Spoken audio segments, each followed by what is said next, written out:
Good evening and welcome to the June 24, 2025 combined work session and regular meeting of the Gaston County Board of Commissioners. My name is Chad Brown. I represent the Riverbend Township and as well as the chairman of the board. I would like to welcome our viewers and thank Spectrum Cable and AT&T for making it possible for our citizens. For our television and live stream audience, I would like to present your Gaston County Commissioner beginning on my far right. Alan Fraley, Cherryville Township. Good evening, Scott Sheehan, Gastonia Township. Good afternoon, Jim Bailey, South Point Township. Good evening, Kathy Coniger, Dallas Township. It's a warm evening in Gaston. Bob Hovis, Crowder's Mountain Township. Good evening, Tom Kigger, Gastonia Township. And I will say for you folks standing, if you wish to come over here in the front, we can get staff to move to other seats if you need to make sure you have a seat.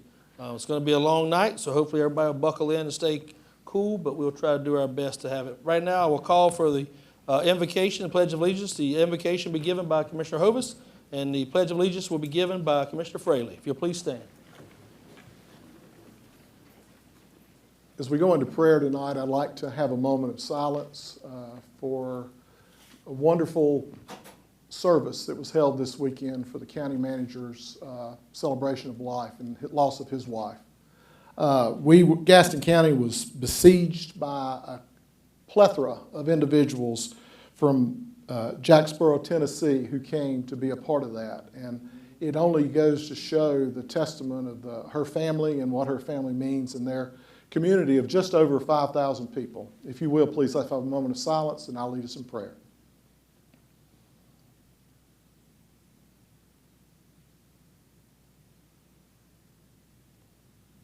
Gracious Father, we come to you tonight to conduct the business of the county. We are ever aware of all the blessings that you give us in life.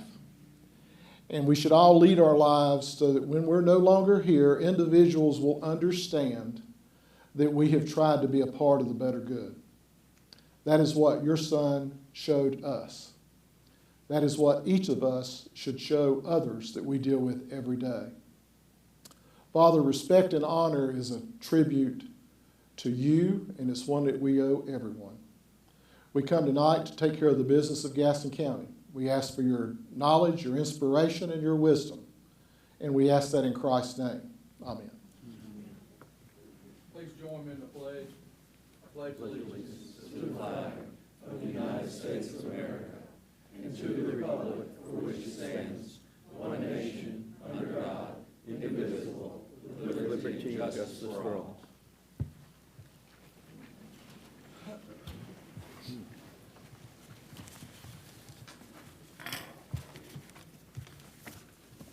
Thank you. The June work session is now called to order. The first item on the agenda is proclamation, commendations, awards, and certificates. I will now call on Commissioner Tom Kigger for a commendation for Governor's Volunteer Service Award. Commissioner Kigger. Thank you. Good evening, everyone. This is something that we're privileged to do every year.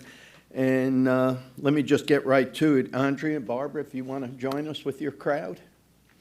I'll be recognizing the Governor's Volunteer Service Awards. Come on, folks. Recipients, come on up here. Y'all just come get pictures.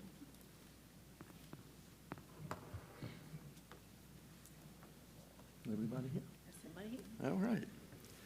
Whereas the Governor's Volunteer Service Award honors the true spirit of volunteerism by recognizing individuals, groups, and businesses that make a significant contribution to their community through volunteer service, and whereas any person, group, or entity from the public, nonprofit, and private sector may be nominated for an award through a county award coordinator. County award coordinators submit their top 10 volunteer nominations per county, and whereas there are eligibility requirements in several categories for the type of nominee, additional categories are based upon the area of service. County recommendations are reviewed by the State Commission and awards are given out in the counties, and whereas the United Way of Gaston County coordinates our county efforts, advertises, collects applications, and with a review panel make recommendations to the state of North Carolina. Now, therefore, be it resolved that the Gaston County Board of Commissioners congratulates and extends its deepest appreciation to LaTanya Blackney, Alvin Ellison, Megan Kiefer, Lindsay Stowe, and Andrew Taylor upon being named the 2025 recipients of the Governor's Volunteer Award, and future recognizes the recipients for their outstanding and exemplary volunteer service, and it will be adopted later this evening. And I will turn these over to Barbara. I'm going to turn them over to Andrea. Okay, and Andrea is the president of the United Way, and you're on the board too also? No, I was on the board for a Okay. long time. Well, But Barbara's the coordinator, so have at it. thank you, Tom. Good evening, commissioners and guests. My name is Barbara Yarbrough, and I currently serve as the awards coordinator for the North Carolina Volunteer Service Awards overseen by United Way of Gaston County. Andrea Stevens, president of the United Way, is here tonight to help me present awards to these very deserving individuals in our community. As Tom has already indicated, the Governor's Volunteer Service Award honors the true spirit of volunteerism by recognizing individuals who significantly contribute to their community through volunteer service. As he said, the commission reviews the county recommendations and awards are given at the county level. The volunteer efforts of our award recipients tonight serve to make a significant impact in this community. I'm especially impressed by the work they are doing in support for children, education, development of youth, the environment, feeding families, and so much more. This year, our recipients represent diversity in our community in age, race, and gender. Our first recipient is Lindsay Stowe.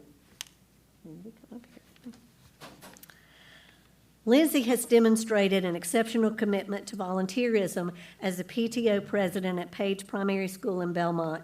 She has dedicated countless hours to support both students and staff. Through her tireless work, she has played a pivotal role in enhancing the school's learning environment, helping to meet the needs of students, and creating opportunities for growth. One of her outstanding accomplishments was organizing the annual Dance-a-thon fundraiser. Now, I think that would be fun. Where the PTO raised over $44,000 for books and science materials. These efforts provide resources in areas that lack necessary supplies, ensuring every classroom has access to the tools they need to succeed. Lindsay has demonstrated an ability to mobilize volunteers and create effective partnerships with local organizations and has helped the school gain access to resources. Thank you, Lindsay. We appreciate your efforts.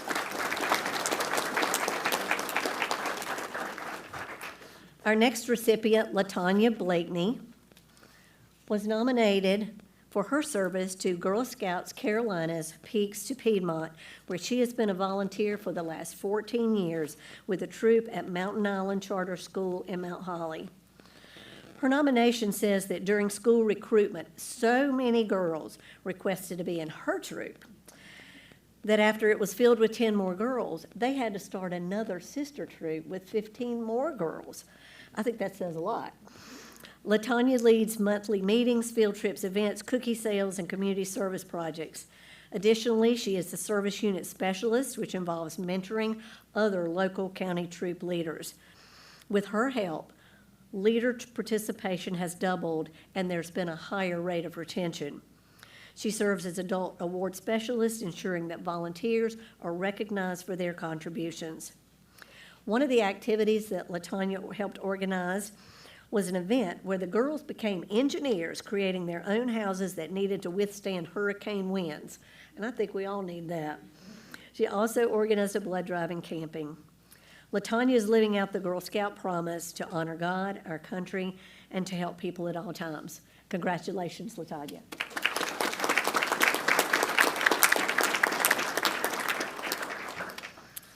Our next recipient is Alvin Ellison.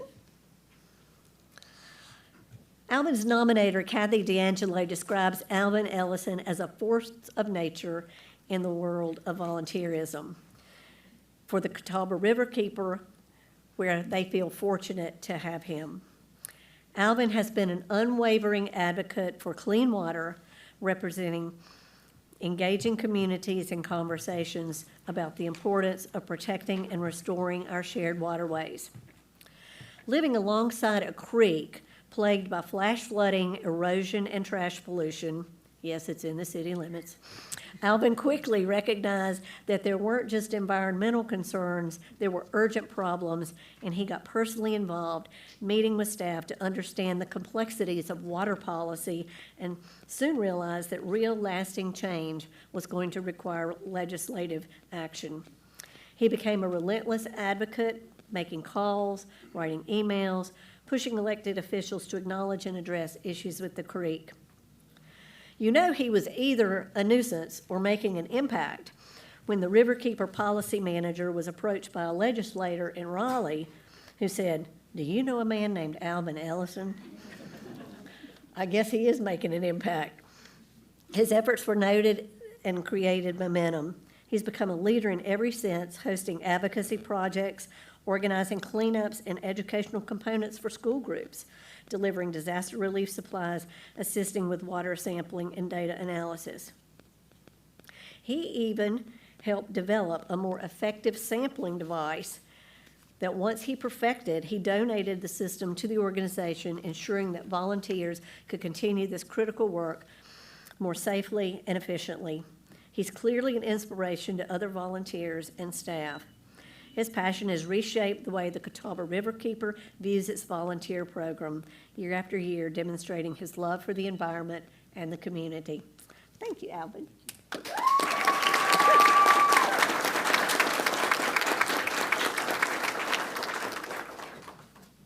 Megan Ratchford Kiefer has a deep-rooted passion for giving back to her community.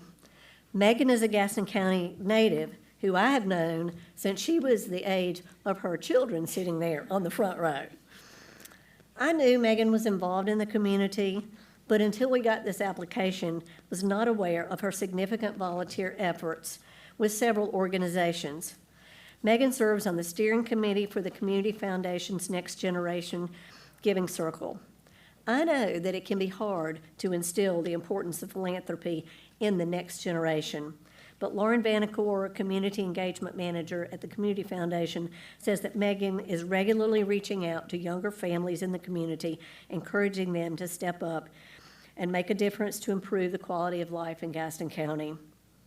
As a member of the Friends of the Library Board, Megan has been instrumental in developing a scholarship program. And with 2 young children, it's no surprise that Megan holds leadership roles at Page Primary and Belmont Central Elementary School in Belmont. She's also devoted many volunteer hours to First Presbyterian Church in Belmont, her garden club, feeding children in Gaston County, and more. Thank you, Megan.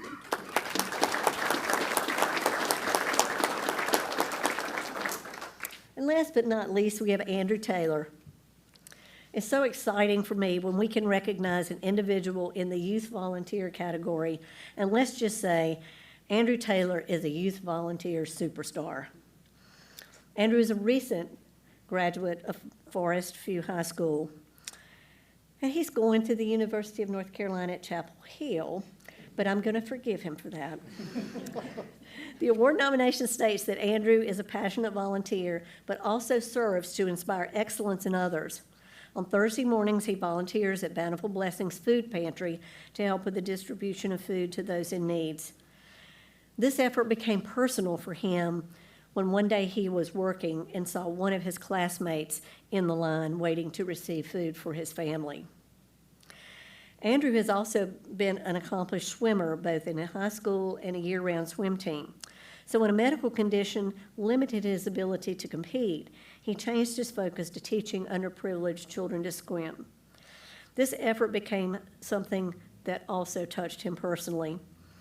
Although Andrew was not a lifeguard at the time, while at a community pool, he saw a child struggling in the water, dove in to assist. Unfortunately, the child did not survive, but Andrew has used this horrific incident to fuel his passion for drown-proofing youth in our community. So much that he recently received a $750 grant fund to partner with local nonprofits to provide swim lessons free of charge. Through his work with the Community Foundation's Teens Changing Gaston County, he has been a leader and volunteer for many community projects, including Strong Like AK, Bunny Blessings, Catherine's House, the Backpack Weekend Food Program, A Night to Shine, the Boys and Girls Club of Gaston, Special Olympics, and other ones. It makes me tired just reading that. Thank you so much, Andrew, for setting such a great example for young people. Thank you, Commissioners, for giving us this opportunity to recognize these tremendous folks. Barbara, if you don't mind, I'd like to have a Oh, picture yeah, we're with him, gonna but get I a want to picture. talk about Mr. Taylor for a second. Before today, I had never heard of your name. It's been mentioned to me 4 times today alone, from 4 different people, and this being the 4th. So whatever you're doing, young man, keep it up, and be careful at Carolina, because I know a sophomore there we'll have to stay away from. If you guys want to come up front, and Meg, if you want to bring your kids up, you're more than welcome. They can get on TV as well.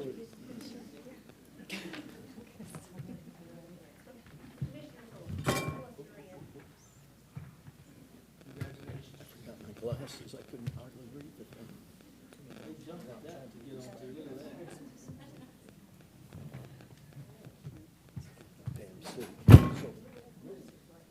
Hold on a second. Sure here. No.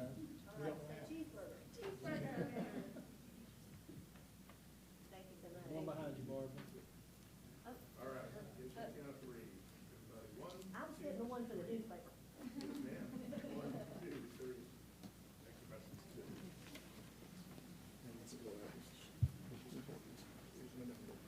Zigzag.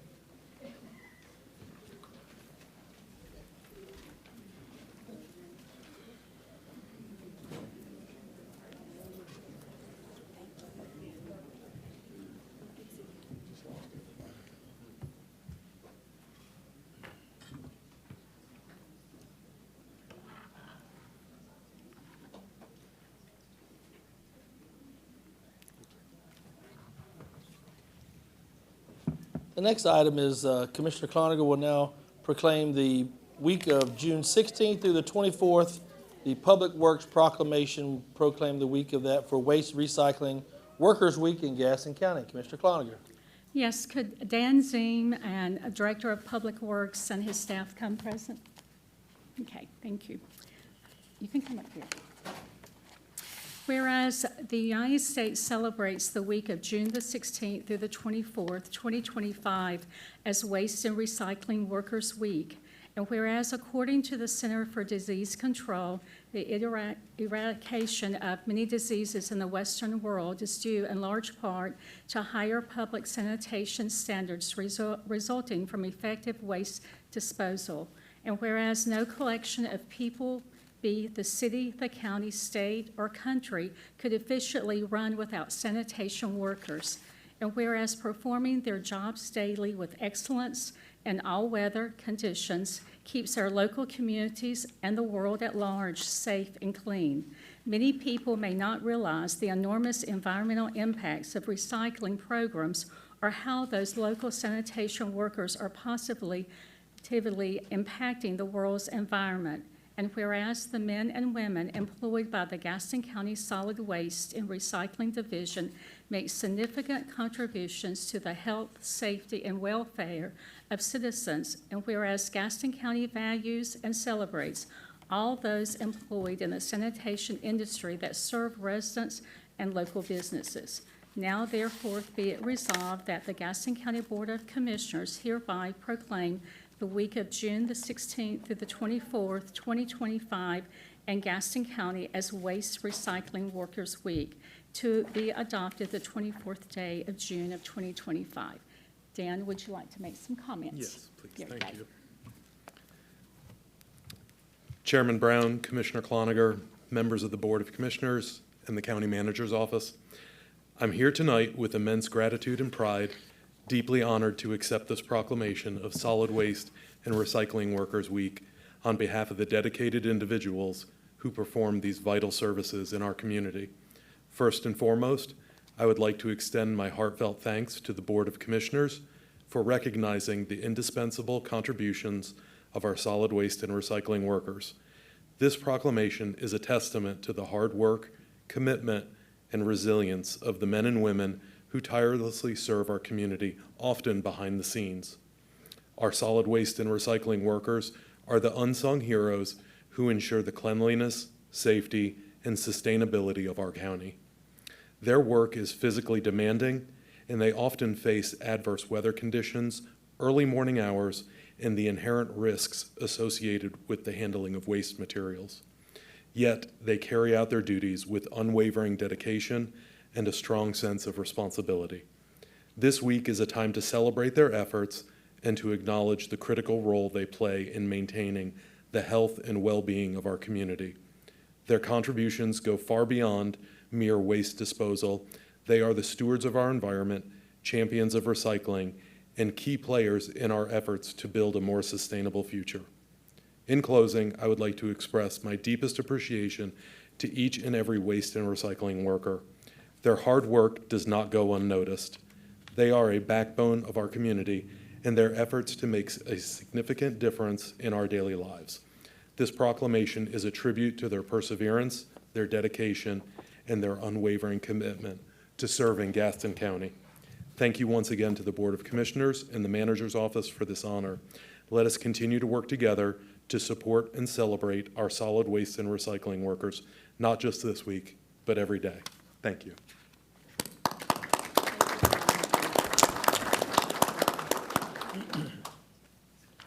It is with great pleasure for the Gaston County Board of Commissioners to honor citizens who have unselfishly given of their time, talent, skills, and energies in service to an appointee to one of the many boards or commissions from this commission. This type of service is the foundation for citizen involvement in our county government and is helping shape the future of our community. We gratefully acknowledge the work of the following individuals, and certificates of appreciation have been forwarded to them. John Lowry, Economic Development Commission. Sharon Paget, Parks and Recreation Advisory Board. John Brody, Tourism Development Advisory Board. Deanna Murphy, Workforce Development Board.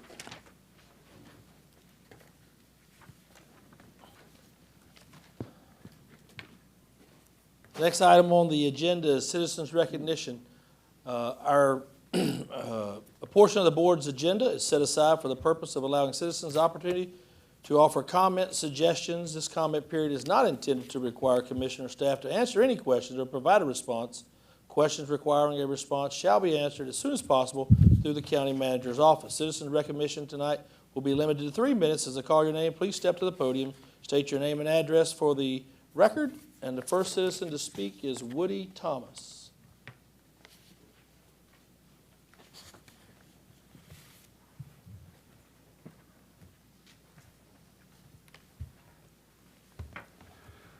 Good evening, Mr. Chairman, Commissioners. My name is Woody Thomas. I reside at 2020 Ashton Place in Gastonia.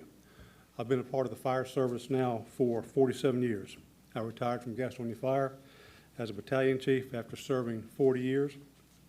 6 weeks later, while still recovering from open heart surgery, I interviewed for and was subsequently offered the position of fire chief at Crowders Mountain Fire Department. I've been in that position for about 7 years now. I'm here tonight, and I'm sure it's no surprise, to ask that this board continue to fund the county fire tax at a rate of 11.5 cents.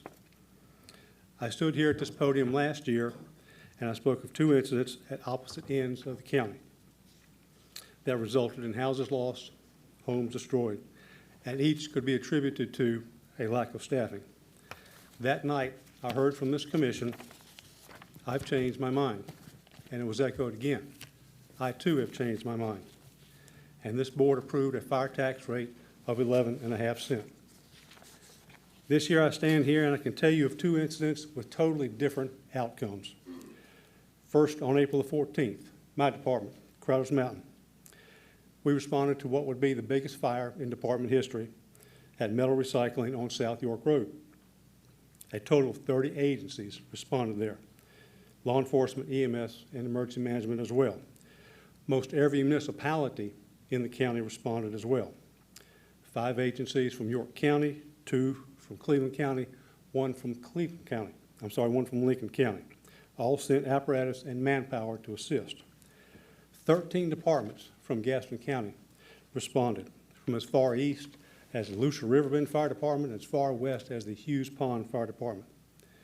We didn't pull all the resources in from Gaston County as there was a need to leave some resources available in the event of another fire emergency.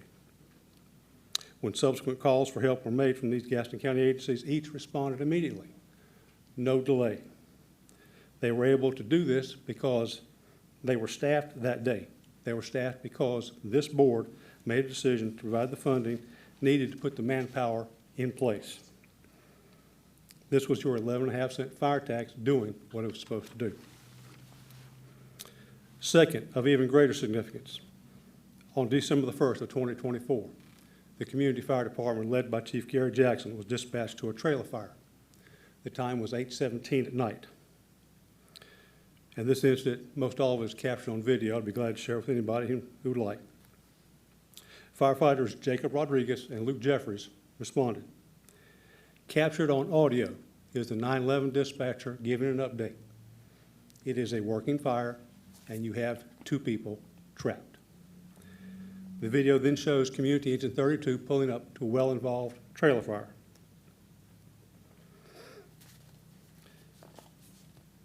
Now, I'm not going to try to complicate this by telling you in firefighter lingo what each firefighter is tasked with doing. Suffice to say, one makes an attack on the fire, the other, who was driving, finishes putting on his gear. He proceeds to the trailer, and you hear him ask bystanders, where are they? He's directed to the opposite end of the trailer, where he enters and makes a search. One occupant is quickly located, but because of what was later determined to be medical issues and being bedridden, the individual was deceased. Firefighter Rodriguez moves further through the trailer and locates the second individual. That individual is safely removed to the outside and transferred to waiting EMS personnel. That individual lives today. Most municipal departments, they strive to put at least 3, ideally 4 people on each apparatus to address all the tasks that need to be accomplished on a structure fire such as this. In this case, 2 firefighters extinguished the majority of the fire and effected a rescue. This is not just good, it's not even great, it's sheer amazing. It's also your 11.5-cent fire tax at work doing what is committed to do. And that was to keep fire stations staffed 24 hours a day, 7 days a week. What better result could there be than a life saved? Commissioners, my staffing model at Crowder's Mountain is 4 firefighters a day. I employ a total of 12 full-time staff, and for that I'm very fortunate, as I'm sure the people of Crowder's Mountain Fire District are as well. I'm grateful for the funding that we've received this past year. Reducing the unified fire tax for me would mean possibly having to lay people off. But this is not about just Crowder's. This is about every department that's represented here tonight. Now, I'm not a mathematician. I can't speak intellectually on probability and statistics, but I feel certain that in addition to the lives saved by firefighters Rodriguez and Jeffries, that countless others have been saved. Saved by quick responding firefighters. Wrap it up, please. Pardon? You can just wrap it up, please. Okay. I urge you, I implore you, shucks, I beg you, please leave in place the fire tax of 11.5 cents. We will be true to our communities and our citizens. We will be true to you, our governing body. Thank you. Thank you. The next individual is Leslie Lenick.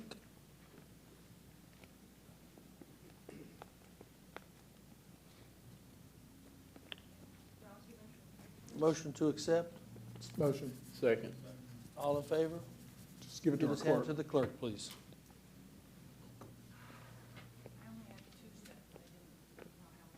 You're fine. We'll get it through. Thank you for the opportunity to voice my situation. My name is Leslie Lenick, a resident of Gaston County for 13 years, and I am here to respectfully request the county's help in resolving a long-standing issue concerning access to my property. I rely solely on a roughly 300 square foot section of land designated as a right-of-way for daily ingress and egress to my home.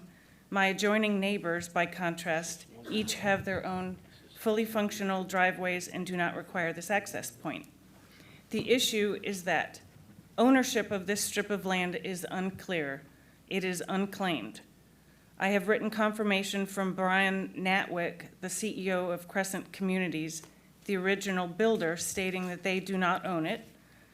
Gaston County denied ownership or responsibility. The North Carolina Department of Transportation has also denied ownership, but designated this as a private right-of-way for my property only in the form of a driveway permit. In addition, neither neighbor is able to produce any legal documents confirming their right to use it.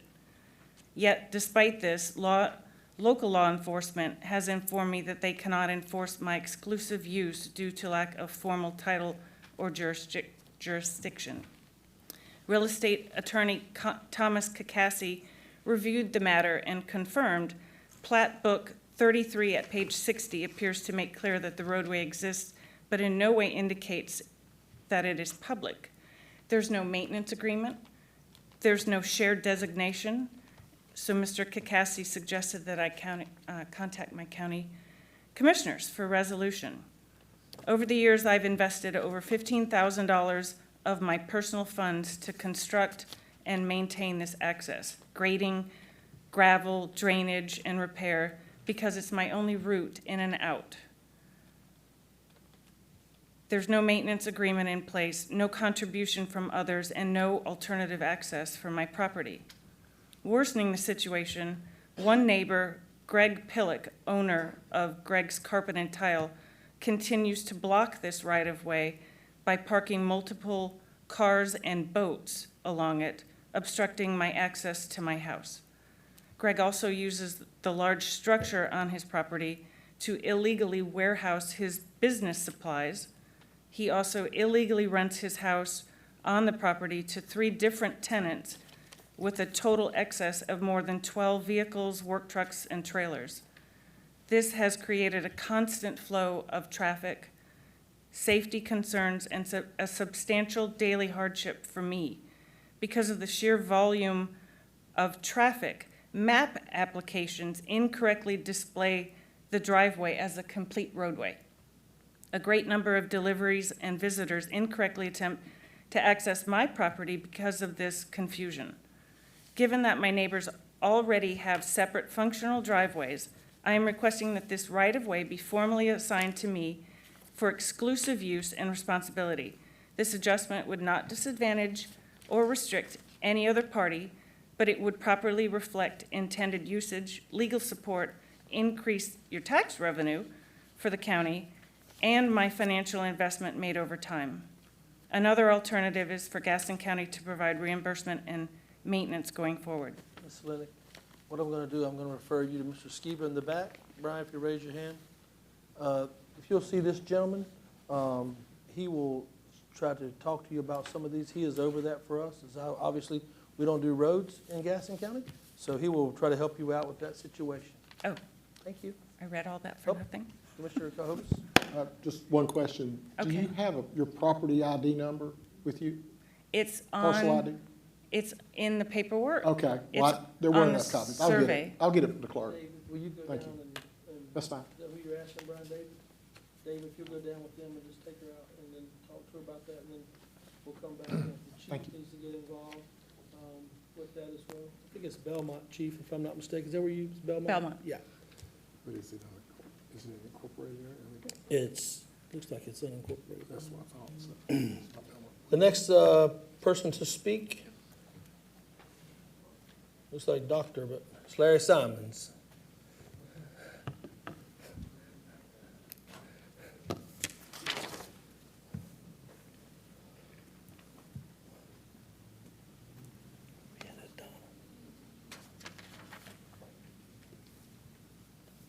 It's a genuine privilege to be here tonight, to be able to speak on behalf of all of us, all the people of Gaston County, including our fire protection, police protection, our everything, ambulances, the whole thing. here's the first thing I've got to do. Mr. Roden, I need to apologize for calling you a rookie county manager. I've been, a plethora of people have told me how much experience you've had as assistant county manager. And I want to apologize to you and also condolences to you. But God bless you, and I look forward to working with you in this county for a long, long time. I want to get that out of the way first. And also, I want us to remember Ralph Dixon and also Mr. William Gray. Both of them have passed away here recently, two of our biggest, entrepreneurs and business people. And also, our former mayor of Belmont, Charlie Martin, he's an assisted living in Pineville. And I think we need to recognize these folks and keep them in our prayers, because those are some of the greatest people in the world. I always recognize Charlie Martin as Gaston County's mayor because he's a true leader for all of us. But what I'm here tonight to speak about, other than these things that need to be brought up, but the things that need to be brought up to everyone's attention, and I understand Crowder's Mountain, but here's the whole thing that we don't get the true figures, and that's what tears me out of the frame, because I'm a numbers person. But if you look at Crowder's Mountain, they get $1,599,000 a year, and there's nothing that shows you how much that the people of Crowder's Mountain pay into the totals. This figures here where you've got $13,302,000 expenditures, and it says that the revenue is $13,359, which leaves us $156,000. Which all of us know this, and what really upsets me, because we got the greatest fire department in the world, Lowell Volunteer Fire Department, and I want them to come back. And also, we've got people willing to, donate funds and get our fire, and also our fire board for the fire department down there voted for them to come back. But if you do vote for them to come back, the council will have to accept it, because, and we have the money in the general fund to take care of it. Why in the world you folks ever got into the municipalities, three of them, Lowell, Ranlow, and the High Shoals, to take that responsibility when you should have told them, y'all get out of here, you take care of your own fire department, and that's what they should have done. But they didn't do it. Now we're faced with all these expenditures. Just like Ranlow, the city of Ranlow gets a total of, hold on a second here. They get $892,000 and only pay in $694,000. Belmont pays over $1 million. South Point Road, they only get $694,000. Lowell pays with the fire, the fire tax, the 1 mile ETJ, and the car tax.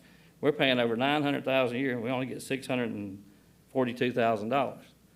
It's a farce to put all this on the back of all of us. And the county tax is 59.9, and this 11.5-cent fire tax. And also, if you live in the city, you have to pay all that stuff.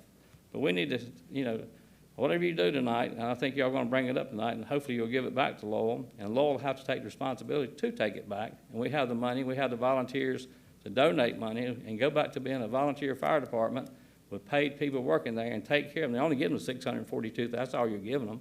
So we could give them $900,000 a year and not even have to raise their taxes. And also, if you did that, we could eliminate the 11.5-cent tax. And if we did have to go up 5 or 6 cents on the taxes, it would still be a savings to us. And we would not be a burden to y'all. But I want to thank each and every one of them. I want to thank all the volunteer firemen, especially our group, because they do a heck of a job. But we want to take care of them and let them know how much we do appreciate them, how much we appreciate all of them. Thank you very much. Thank you. Any other matters need to come before this board at this time? Seeing none, this concludes our rescheduled work session for tonight. The regular meeting will convene immediately. Thank you for watching. If you have any questions, please remit those to Donna Buff, 704-866-3196.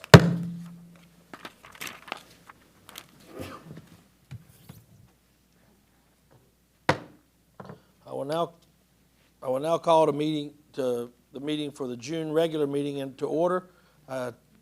Item 1 is to approve the FY 25-26 order to levy the collection of the ad valorem tax for the Gaston County Fire Protection Service District.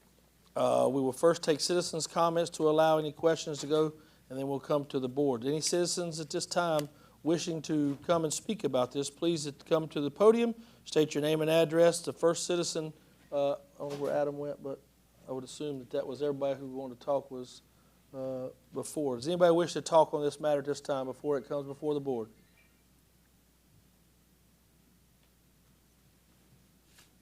Seeing none, are there any questions or comments from the board? Mr. Cloninger. Mine relates not to the tax, it relates to the contract, so, but I'll go ahead and make my comments. Tonight, I would like to thank all the firefighters whose passion provides invaluable services to all of us in times of need. There's not one person, I'm sure, that is here tonight who has not benefited from their assistance in some way or another. I thank you from the bottom of my heart for your unselfish dedication and for the crucial role which your service provides. Having a father and brother whose contributions became and still is the backbone of who they are and were. With this in mind, I have a genuine concern with the contract that most departments just received on June the 17th with expectations of the return time of signatures on June the 21st. I understand the need for a contract, but I feel for a 13-page document, representation of someone from all departments should have had a say-so. I have always felt that we accomplish so much more when we work together for the common good of all. I understand that another contract was sent out to the departments yesterday. Is this correct? And then I received notice that what did occur on 6/23/2025, that not many changes were made from the 6/17/2025. From what I was told, that this contract has been in the process since April and documents continue to change. I've also read the letter that was received from the Emergency Management and Fire Service, which I'd like to take a moment to be able to read, because this is what was sent to the fire departments. I want to thank you and the other fire chiefs again for the time, thought, and effort you've invested in reviewing, providing feedback on the fire and rescue service agreements. Your willingness to engage in meaningful dialogue has been both appreciated and constructive. The county has carefully reviewed the most recent round of suggestions submitted by your group. After thorough considerations, we believe the final version of this agreement appropriately addresses the core intent of your recommendations. While some of the language and placement may differ slightly from what was originally proposed, the substance of your input has been incorporated in a way that aligns with the county's legal and operational standards. With that in mind, the county will not be making any further changes to the agreement. The most recently dispersed version attached here will stand as the final draft and then will be the one presented to the Board of County Commissioners for approval. Again, thank you for your continued partnership and your commitment to advancing fire services and excellence in Gaston County. But what concerns me is that when one was supposed to be final, then you have another one that comes up. But those are my comments, and I just think that, in my opinion, that the fire departments deserve a longer time to go over and look through the agreement that was presented. Thank you. Mr. Hovis. Thank you, Mr. Chair. I am the board's representative on the Fire Commission.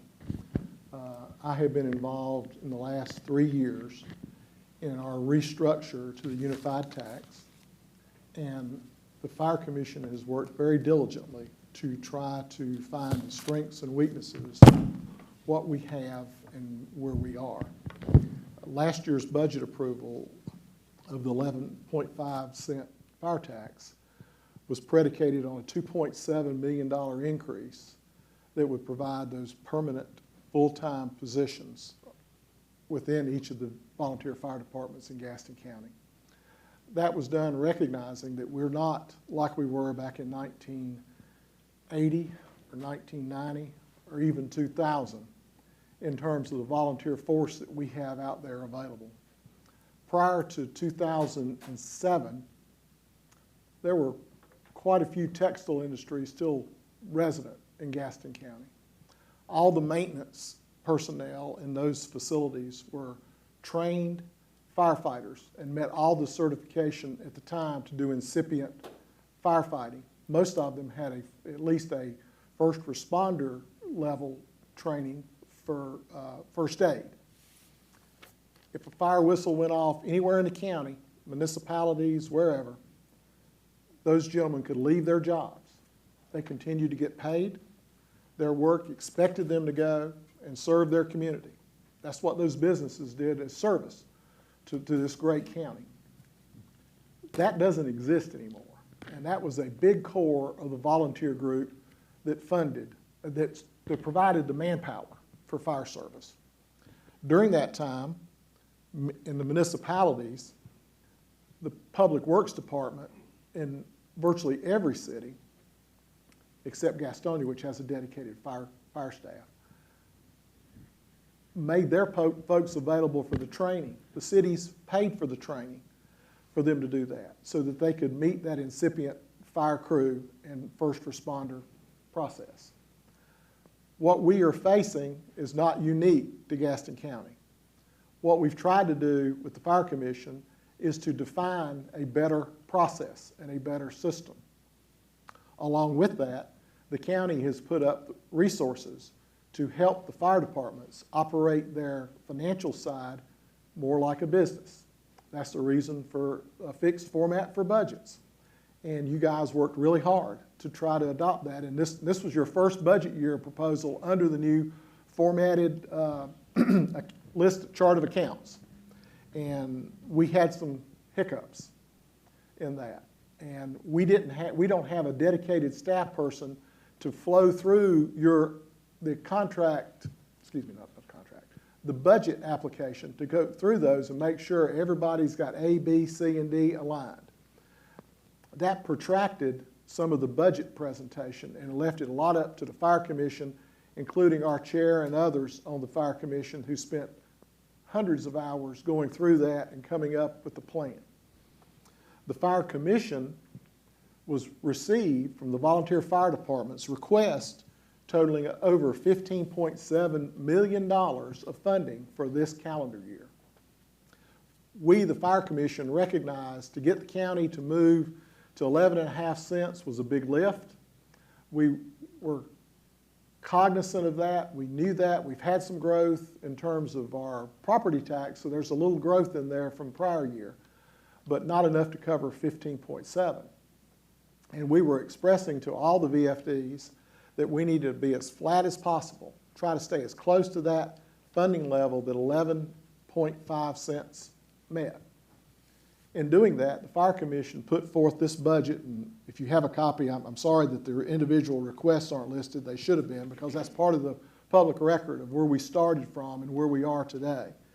The last column in what you have at 11.5 cents is $13,014,656. That's what 11.5 cents will yield with this request, this levy that's before us for action tonight. That's what the chief for Crowder's Mountain was the chief for Crowder's Mountain was speaking to, Woody. He was talking about that and holding there.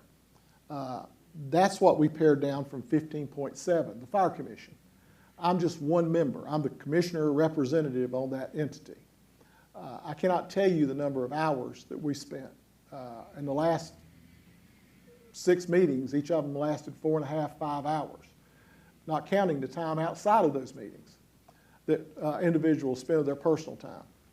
We take fire protection extremely serious, and we're trying to move up to a 21st century model. And what we have put together emulates that and protects all the citizens in Gaston County and provides the funding to purchase these multi-million-dollar pieces of equipment that take 3 years to get if you place the order today. If I had $5 million in my pocket, I couldn't make anything roll up tomorrow because it doesn't exist, because there's no inventory of this equipment. So it's a long-term process. I say all this so you'll understand the complexity, and most of you folks that are here do, but I want the public that's watching to understand that. This is a very reasonable request. The Fire Commission stands behind it 100% to my knowledge, and I would implore this board to understand the action you took last year was the correct action. I would like to think that we would stay there again this year and continue to look at efficiencies and what we can do, because the increases that were asked for were mostly operational costs, the cost of turnout gear, the cost of fuel, the cost of insurance, all those other support entities and their budgets is what has gone up, and that hasn't changed. It hasn't changed in my personal budget. It hasn't changed in the county's budget. It's a reality. And I just want, as the fire commission representative, I want to explain that to the public and to you folks, because you're going to have to vote on that tonight. And I will make the motion, if it's appropriate at this time, Mr. Chair. Okay. Sorry. Mr. Bailey? Yes, I would like also to thank all the firemen in the room, actually, all the public safety in the room.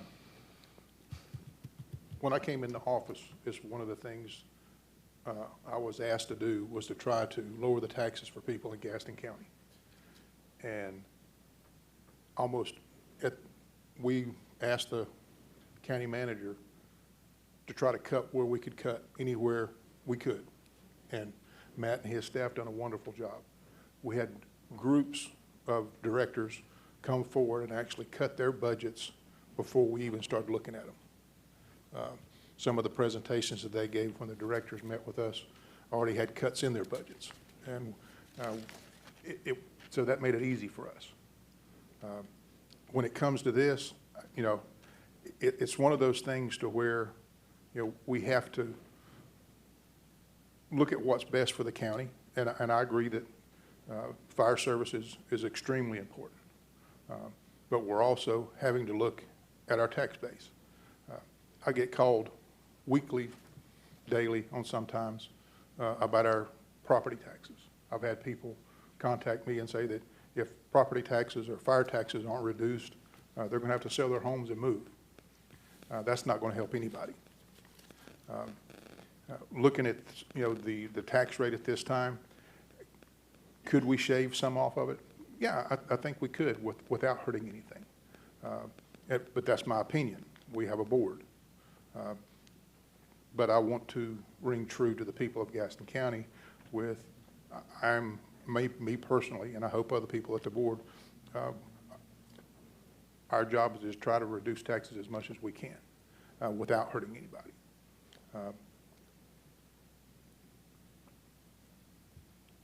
The main thing that I think we actually have to look at is what comes first. I mean, safety, higher taxes, and that's one of the things we have to weigh. With the groups of firemen that I've known, I've actually had people on both sides, firemen and volunteer fire departments on different boards that said, we can do a cut. So it's one of those things to where I'm listening to both sides, and I'm trying to make the best decision for this county. It might not make everybody happy, but that's one of my jobs. And sometimes our jobs aren't all that fun. So, but I do appreciate the time. Well, I want to say thank you guys for being here tonight, supporting your cause. A lot of this has come to fruition on asking questions, and you guys have texted, and we've been back and forth, and I want to thank you guys for that banter. The biggest thing I want to talk about is I think the system is broken. My 14 years I've been here, this is the worst part of being on this board. I'd probably say that Commissioner Fraley would probably say getting into this is how it's always something. You guys deserve to have the best. We also deserve what we can do for the counties as well. So in saying that, I want to figure out a way, I want you guys to figure out some things over a year's pay. How can we make it better? How can we make it better between the two? Not just saying that it's a contract or it's a levy or whatever it may be. Because we got to figure out what the broken pieces are. Over time, people get comfortable with different things we see. The biggest piece that I have over the last, I think it's since 2017, about 87% of our money has been an increase to fire tax. Not a problem. We're very well aware of that. A lot of that, 13% of that comes to what our budget has been doing. In saying that, I've told everybody on this board, I'll fight for anything we can fight for. We'll fight for everything that we have for you guys. I hope you guys don't ever take it that this board has ever tried to say we want to take away from you. We want to make sure you're put in a box. We've had people come to me this week and say, you want to take over the fire. We don't want the fire, I promise you. We don't want it. So I will ask you guys, especially the chiefs in your departments, let's find a way to make the system better for you and for us.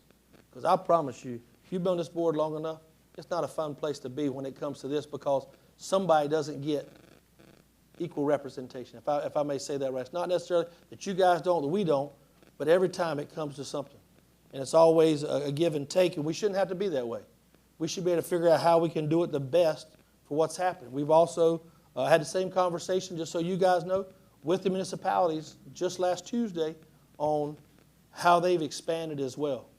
They've taken a lot of services that basically overlaps you guys and you come out. So we're trying to figure those things out. So I want to figure that out. I asked for the contracts to be signed simply because we need a buy-in from everybody in order to get what we want. We're not asking, I promise you this, I don't want the fire service. You guys do it great, and you guys do it the best we can ever ask because that's why you're there. You're not there because we're not a municipality to do it. I'll be very transparent with you. I've asked our staff to make sure if Lowell don't want to be a part of this, figure out a way to get them out. We want everybody to buy into what's happening in Gaston County because Gaston County firefighters, you're great. The first responders that we have, we're great. But we all have to figure out a way to work together. And with that, I'm willing to say whatever we have to do to try to figure out the changes we make in a year's time over this next contract to do it. I'm not saying we won't look back at it and do it again. I'm telling you my commitment on this board is to make sure that you guys get what you want and the board gets what they want. In saying that, I feel bad for some of the first responders I sit here and talk about. We didn't give that much of a raise or anything we had to the first responders in gyms, the sheriff's office, or the county police. So they feel like they have a misnomer in it as well. All first responders is who we care about. That's the number one. You want to know what the number one thing for me? First responders, nothing else. That's where I'm putting my time. That's where I want you guys to understand that when we come up here and you guys call me, I take it serious because I've spent more time with this issue. Josh is probably tired of talking to me over and over because I don't know a lot about fire. You guys do that. So when I ask you guys, hey, tell me what it is, just articulate it to me. I'm the dumbest person in the room when it comes to fire. It's hot and I don't like it. That's what I feel like for you guys. So I want you guys to understand when we ask questions, they're not to take over. They're not to do something. I'm proud for David to teach me in the 14 years I've been here. David's been the one, so that's probably why I'm dumb to it. But I want you guys to understand this board's not against you. I can promise you, regardless of what the reactions, what the contracts, what the resolution says, this board is here to protect you and to do things. If it's not right, I promise you we will do the things and make it right. But I can't do it without you guys communicating to Scott, Vincent, whomever it may be, your board. We need you to communicate. And that way we can all be on the same page as we move forward to get the best for everybody and the citizens. Because the citizens in the unincorporated area, they've never gotten a tax break even after we did the revow. So I want you guys to consider how that looks. So you guys are a very vital part to them and why that levy is sitting there. With that, any other questions on this board at this time?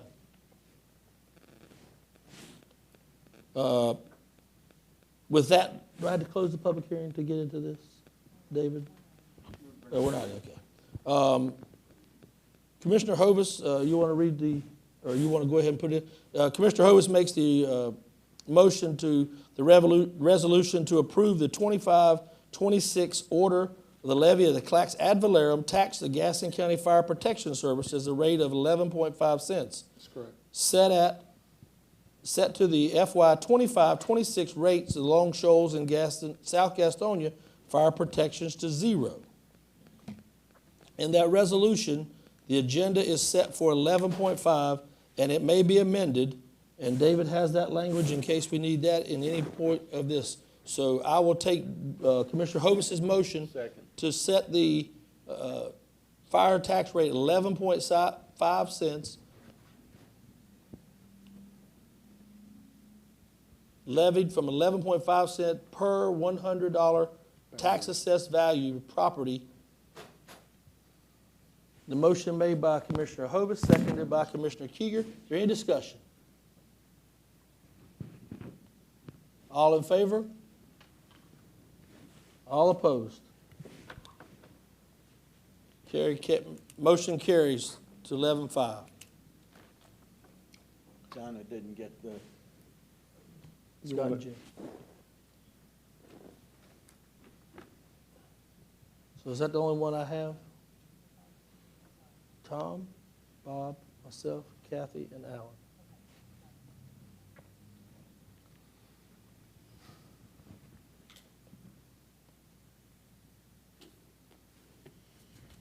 David, do I have to read this? We're ready for the next item. Okay, thank you. The next item is to amend the FY '26 budget ordinance to the Unified Fire Protection Service District Fund, which totals $13,359,825 at 11.5 cents. The budget ordinance is on the agenda set for 11.5.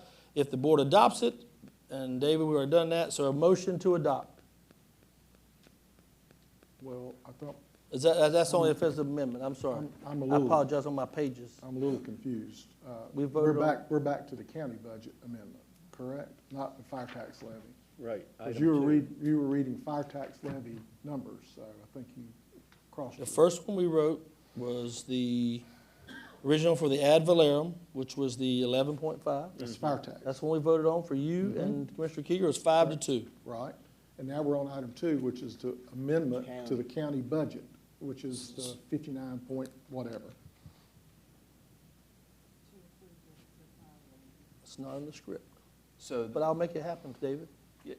there, It's not your fault, it's my fault, I can't read. we were preparing just in case there was going to be Okay. a change from the previous resolution. There wasn't, so there, now Skip over that. the floor is now open to the pleasure of the commission.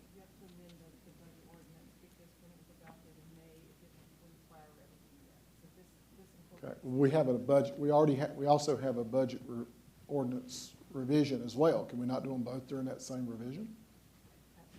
Okay, that's where I was going. I have a revision that I'd like to make in addition to that, to the budget that we did previously. Am I in proper order, Mr. Attorney? Yes. To do that? Okay, Yes. I'm thank trying you. to find it. When we were going through the budget, we added new positions in the sheriff's department to fulfill the courthouse needs for additional judges that have been laid upon us by the great state of North Carolina. Those entities are still at least 2 years away from being here, and the budget that we had was only half a year for those 5 positions. I would like for the board to agree, along with the fire tax levy, to include in the revision to the ordinance, to take that money, those monies for those 5 positions for a half a year, and move that from the sheriff's department and put it into CIP, the capital improvement plan, and park it there if we're needed for other individual projects or something that comes up. And instead of, it's not enough to really change the tax rate, but take it's less than $500,000 to plant that money there in CIP, and then we'll move forward with the budget as amended for this past year. Tax rate stays the same. We don't change anything. We're just taking those 5 positions that the courthouse isn't ready for this year at all. It'll probably be 27 before they're ready for those. But take those monies and put them aside, and then we'll come back and deal with that when the need is actually there. That's my amendment to the county budget ordinance in conjunction with adding the ad valorem tax for the fire commission. So Is let that me, correct, Madam Clerk, Mr. Attorney? David, if you could That's- just listen. That's my amendment. I'll put that in form of a motion. Okay. David, if you could just make sure I got this right, 'cause I want to make sure I wrote it down right. The budget ordinance amendment is to properly put the FY '26, namely the sheriff's positions, to the proper motion. I've moved to amend the ordinance by changing the 25-26 Gaston County budget, which is incorporated by reference, by changing the number of authorized positions from the sheriff's office to the 256 FTE, 251 FTE to the CIP position, the CIP overlay Fund. for the fund for Gaston County, budget for the 25-26 budget. Yes, sir. We'll reduce the sheriff FTEs by 5, and then the funds associated with those FTEs, the commissioner is also asking that be transferred from the public safety line to the CIP. To the CIP, and it's only for 6 months because we weren't doing that. It's a mid-year adjustment, if I'm not mistaken. Yes, sir. So properly stated. Correct. And that's also to add the Unified Fire District fund into this. Correct. And that's in the item already, Okay. so we're good. So motion made by Commissioner Hovis, seconded by Commissioner Kieger. Any discussion? I just want to make sure I understand. We're not removing the money from the project, but we're going to wait to allocate it When till it's the needed. courtrooms are When it's open. needed. Okay, I'll second that. Any discussion? Commissioner Bailey? Yes, on those positions, actually, Judge Hoyle and I spoke, those courtrooms are already open.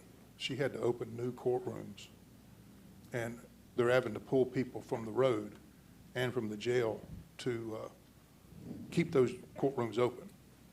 Because when they had, I think, either 1 or 2 new judges assigned to Gaston County, they've already had to open up those courtrooms. I And those, understood they weren't even built yet. that's the new floor. That's a Yeah. different floor. But they've actually gotten a couple new judge positions, from my understanding, and had to open up courtrooms that are, usually courtrooms are open certain times of the day and closed certain times of the day. Those ones now are open most of the day now, so they're actually having to be staffed with new deputies. I think, if I'm not mistaken, Commissioner Kieger had conversation with the district attorney, and the district attorney said that didn't speak of a need currently in the courthouse. That's what the district attorney's conversation was with Commissioner Kieger. Okay, well, this was from the Chief Judge Hoyle, and she said there's immediate need for them. Any other discussion? Well, Judge Setzer and Collins are both out of town indefinitely. This is something I didn't realize. I hadn't heard before that they've opened more courtrooms. I've not heard it, period. The first time I've heard it. It's not necessarily more courtrooms, they're just open longer, and you have to have them staffed with security. Wouldn't that be with the same people from before? I don't know. I'm asking. Once you would close a courtroom, a lot of times that security would transfer over to another one. And now that if you have, say you have one open half of a day, and they close and they'll move to somewhere else. Now some of those courtrooms are open up the full day, and they are having to pull people from the road to keep those courtrooms open. When this was brought to us, though, wasn't it based on the premise that they needed them once the construction was finished on the other floor? That's how it was brought to us originally. They're actually going to need more than that when that floor is open. I know we'd also asked the state for this, and obviously their budget's not going to be passed for any time soon. Any other discussion? Mr. Chairman, Yes, sir. seems like we might need more clarity on this. Does this have to be voted on tonight, or can we push this till next meeting? Because if they're not needed for 2 years, obviously we don't, I would vote not, but if that's not the case, need to reconsider. I'd like to postpone it till the next meeting.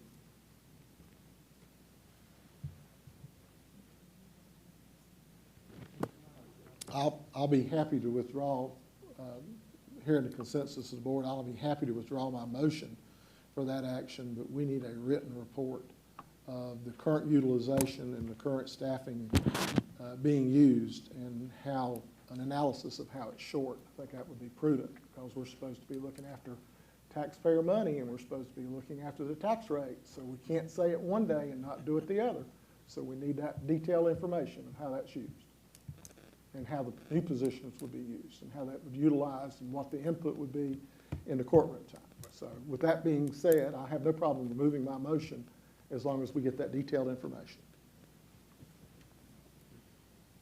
Mr. Manager, if you and Ray could get that information back and we'll put that off until, just to see what happens. And Mr. Chairman. It's really not changing the budget or the tax rate, so that's the reason we can make that budget amendment anytime. Yeah, I would also like to know, when they were they requested for the new positions on the next floor? If they were, then, you know, we can't like let things get slid around in a different direction. If that's what they were, and that's not gonna be needed for 2 years, we don't need the position. That's why I said they need to show us the current Right, state. exactly. If they're short, Okay. we need to understand that. I think once it was brought to the attention, I think the current, I know that the DA had spoken to Tom and to myself, and some of those had been asked upon for now. But like I said, if it needs to go in, we can do that. Like I said, it's not a big deal today because it doesn't go Correct. into, anyway, just for the board's information, this doesn't go into effect anytime until FY 20, or the 26 calendar year, correct? And, So and- January 1, so we have a time to figure out what's going on. and But we if you- we can amend the budget at any time.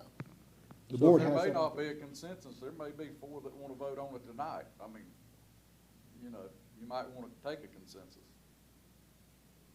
Doesn't matter to We'll me. have the I mean, I don't want to create, I'd I rather don't, have I more want to information create that we can- acrimony so- amongst the board. We all need to understand what we're doing and pull the chain the same direction. What we'll do, ask the manager if you'll please get that information from the DA, see how that information, and Ray, if you don't mind getting with Dan. I know you guys are over there every day, so if you don't mind. It is a little hot in here today, by the way, humidity's up. But we'll take that action out, and we'll take it off the amendment. Mr. Goldberg, can you give me a new motion? Yes, sir. So Commissioner Hope is having withdrawn his motion. The item before the board is to the original item to amend the budget to incorporate the fire tax revenues and appropriations without further amendment. Motion made by Commissioner Hovis, seconded by Commissioner Kieger. Any discussion? All in favor? It is unanimous, Madam Clerk. The next item is public hearings. The commission will now take public hearing comments on several public hearings. Conditional District REZ 211, zoning map change REZ 217, zoning map change REZ 218, close a portion of the right-of-way of Boat Club Road, EDC incentive grant for Project Dove, EDC incentive grant for Project Self, EDC incentive grant for Project Willow, EDC for incentive grant Project Arrival. Before we begin, let me outline the rules and procedures of the hearing. Citizens wishing to make comments will be recognized by the chair, then requested to step to the microphone for their comments. Citizens will state their name and address for the record. Comments are limited to 3 minutes. All questions shall be directed to the chair for response. The chair shall rule on all points of order. Do I hear a motion to go into public hearing? Motion made by Commissioner Kieger, seconded by Commissioner Fraley. All in favor? We are now in public hearing. The Gaston County Commission will now take citizens' comments on public hearing, Conditional District REZ 211. Michael Boyd is the applicant. Ms. Peyton Wiggins, Planner 2, Building and Development Services, will provide a brief overview. Once she has completed her comments, citizens' comments will be taken. Ms. Wiggins. Thank you, Mr. Chairman. REZ-25-01-28-28-00211 is a conditional rezoning request for PID 168515 on Bingo Lane in Dallas. The applicant is Michael Boyd, representing the owners of Duck a Duck Trust. The request is to conditionally rezone from the R1 Single Family Limited zoning district with U.S. Urban Standards overlay to the CD RS12 Single Family 12,000 square feet conditional district with U.S. Urban Standards overlay. The subject property sits between between High Shoals and Dallas city limits along Dallas High Shoals Highway. The ortho photo shows the 2.3 acre parcel and the existing 5 residential single-family dwellings that are currently on site. According to tax records, the homes were built in the 1930s and 1940s. The site is to be considered a legal non-conforming site since all 5 homes are on one parcel and have existed like this prior to the adoption of the zoning ordinance. At one point, there was also a single-wide manufactured home on the property in the top left corner. However, based on aerial photography, the home was demolished between 2010 and 2011. The ortho photo shows the surrounding areas consist mostly of single-family homes. However, the adjacent property to the south currently operates as a commercial service garage. The zoning map shows the surrounding zoning consists primarily of R1 single-family limited with a commercial pocket of C1 to the south side of the subject parcel. This map shows who was notified about tonight's public hearing. Notices were mailed on June 9th, and a sign was placed on site June 10th, all in accordance with general statutes. So far, we've received no calls about this request. And this slide shows the information of those that received a notice. This is the proposed site plan. The current property owner would like to subdivide the lot into 6 individual lots, parceling out each home. However, with the current zoning district of R1, which is understood to be the default zoning district of Gaston County, the new lots would be unable to meet the minimum standards found in the UDO and the subdivision ordinance for lots off of an easement. Therefore, the applicant is pursuing a conditional rezoning district to accommodate the existing features on site while balancing the new base zoning district lot dimension requirements of RS12, single-family 12,000 square feet. The proposed site plan also balances the watershed requirements given its location within the South Fork Protected 4 watershed. In the underlying zoning district of RS12, the minimum setbacks required are 30-foot front setback, 7-foot side setback, and 20-foot rear setback. Given the houses are existing, the applicant is proposing to utilize the current side setback of the home closest to the property line as the district side setback, which is 5 feet. This is shown on lot 4 of the site plan. The applicant strategically placed lot lines so the other required setbacks could be met for the existing homes. This table shows the requested areas of relief. The district provisions for the underlying zoning district of RS12 do not allow for manufactured housing. However, the applicants are requesting to allow the manufactured home to be replaced on the proposed Lot 3 only of the site plan.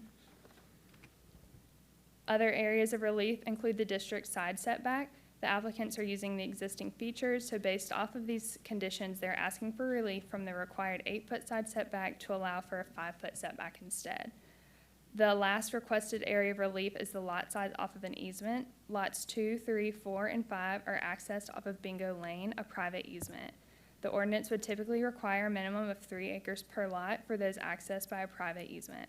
However, since these homes are existing and the owner wants to subdivide them out, staff supports the request for that to be reduced to a district lot size minimum of 14,555 square feet. And this number came from the smallest lot size on the site plan. Currently, all homes on site are served by a community well and by individual septic systems. As for roads, the parcel has road frontage along Dallas High Shoals Highway, which is an NCDOT roadway. However, Bingo Lane is a private drive. The GCL MPO reviewed this project on May 2nd and provided the following comments. There are no funded transportation improvement projects of any kind within the immediate vicinity of this site. The full letter is within your staff packet. The Gaston County TRC reviewed this project on Friday, May 2nd, and provided the following comments. The Office of Capital Improvements stated the owner has requested to connect each house to municipal water as part of the Dallas High Shoals Water Interconnect project. These houses are included in the bid documents and will be connected, provided that the owner establishes separate utility accounts with the town of Dallas. This project has not yet been contracted for bid, nor is there a timeline for this project. The Environmental Health Department stated that a licensed septic contractor should be hired to locate and flag all existing septic components. The contractor should determine whether any part of the septic system crosses the property line. If there's an encroachment, a property survey would be required. In this case, a septic easement agreement would be recorded with the final plat, and that is listed as a condition of approval for this project. The applicant advertised and held 2 public information meetings as required by Chapter 5 of the UDO. These meetings were held on May 6 and May 8 from 1 p.m. to 3 p.m. in the Conference Room 3A of the Gaston County Administration Building. There was one attendee at the May 6 meeting who was a planning board member with general inquiries about this request, and there was one resident who attended the May 8th meeting. He had general inquiries about the project but raised no major concerns. So while considering the request, staff provided a list of recommended conditions of approval. For the record, these are septic easement agreements must be recorded and shown on the final plat prior to final approval. Any uses allowed in the RS12 single-family 12,000 square feet would be permitted in accordance with standards and regulations as adopted in the Gaston County UDO. Accessory structures are permitted in accordance with Section 9.9 of the UDO. Minor modifications are permitted in accordance with Section 5.15 of the UDO, and a road maintenance agreement must be recorded with the final plat. This property falls under the Area 2 North 321 Gaston Small Area Plan of the Comprehensive Land Use Plan. Key issues for citizens in this area include the preservation of open space, road improvements, and better connectivity to other areas of the county and throughout the region, more transportation alternatives, and preservation of agriculture, and maintaining the rural feel of the community. Future land use is rural center. Those are in rural community areas that serve a specific purpose for the immediate area. These can be civic-oriented, anchored by a church, a community center, historic structures, etc. Or these areas can serve a commercial purpose anchored by a rural market. Staff finds the application as presented consistent with the goals of the comprehensive land use plan because it brings the parcel into conformity with the UDO. This went before the planning board at its regularly scheduled meeting on June 2nd, which was recommended approval by a unanimous 9-0 vote. Mr. Chairman, this concludes my presentation. I stand by for any questions you or the board may have, and the applicant is here tonight to answer any questions. Thank you, ma'am. Are there any comments from the applicant at this time that wish to come forward?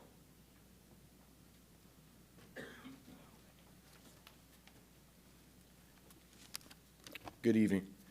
My name is Michael Boyd. My address is 2924 The Plaza in Charlotte, North Carolina, 28205. I am the trustee for Duck Trust, which is the land trust that it's owned under. I think, Peyton, we've been working together for probably the past 6 months on this. As she said, it was one parcel with 5 houses on the lot. There used to be a manufactured home. At one time, it was demolished. Currently, we just want to be able to make it to where it's almost impossible for home ownership in the future for us, in order to sell it in the future after we rehab them or potentially put a manufactured home. So that's why we'd like to just subdivide it to 6 lots. If you look at page 29, I think that y'all have in yours, that shows the survey. I'd be more willing to answer any questions you have at this time. Any citizens wishing to comment at this time on this issue? Seeing none, any from the Board of Commissioners at this time?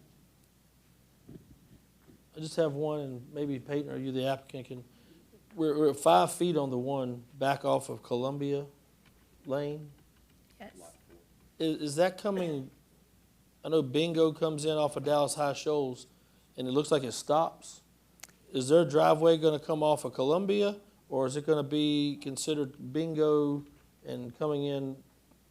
I know it's not a cul-de-sac, but it looks like something's been through there on the picture, so I'm just asking for some clarification on what's gonna happen with that as far as the 5-foot setback on that for Columbia. Is that an issue, anything we've had, Peyton, for? So that is a platted right-of-way, but for this project, the lots in the back would be accessed off of Bingo Lane. Okay. All right. Any other questions from the board at this time? I just want clarification Yep. on the planning board's vote. I was gonna read that. Oh. Go ahead, you're good. 9-0 unanimously. If there are no additional comments, I will now close the public hearing. Just to recap, the planning board unanimously recommended approval. Is there a motion to approve? Motion made by Commissioner Kieger, seconded by Commissioner Fraley. Any discussion? All in favor? It is unanimous, Madam Clerk. Mr. Goldberg, if you'll please present Ms. Buff with the consistency statement. Yes, sir. The next item, Gaston County Commission will take citizens' comments on public hearing, zoning map change, REZ 217, Mark Russell, the applicant. Ms. Peyton Wiggins, Planner 2, Building and Development Services, will provide a brief overview. Once she has completed her comments, citizens' comments will be taken. Ms. Wiggins. Thank you, Mr. Chairman. REZ-25-03-06-00217 is a general rezoning request for PID 204936 located at 348 Best Road in Bessemer City. The applicant and property owners are Mark and Christina Russell, and they're requesting to rezone the property from R1 Single Family Limited to R2 Single Family Moderate. The vicinity map shows the parcel is located between Bessemer City and Cherryville city limits in the northwest quadrant of the county. The ortho photography shows the 10.21 acre parcel and a single family dwelling on site. There are also accessory structures and a barn. The zoning map shows the surrounding zoning districts. There are R2 and R3 adjacent to the subject property, along with R1 throughout. There's some C1 and I2 within the larger vicinity as well. This map shows who was notified about tonight's public hearing. Notices were mailed on June 9th, and a sign was placed out on site on June 10th, all in accordance with general statutes. So far, staff has not yet received any calls or inquiries about this request. And this slide shows the information for those that received a mail notice. So the site is currently served by a private well and septic system and is accessed off of Best Road, which is an NCDOT road. The GCL MPO reviewed this request on May 7th and provided note that there are no transportation improvement projects within the immediate vicinity of this site. The full letter is within your staff packet. So for an overview, this project falls within Area 2, North 321 Gaston, North Central Gaston, small area plan of the Comprehensive Land Use Plan. Key issues for citizens in this area include the preservation of open space, road improvements, and better connectivity to other areas of the county, preservation of agriculture, and steering development towards existing infrastructure. The future land use designation is rural. Rural centers are those in rural community areas that serve a specific purpose for the immediate area. They can be civic-oriented, anchored by a church, a community center, historic structures, etc., or these areas can also serve a commercial purpose, anchored by a rural market, small store, gas station, community daycare centers, or related businesses.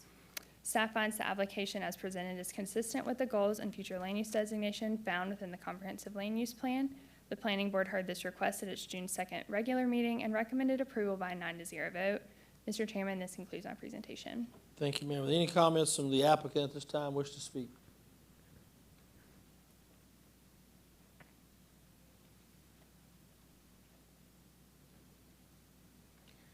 Good evening. I'm Mark Russell, 348 Best Road, Kings Mountain, North Carolina, 28086.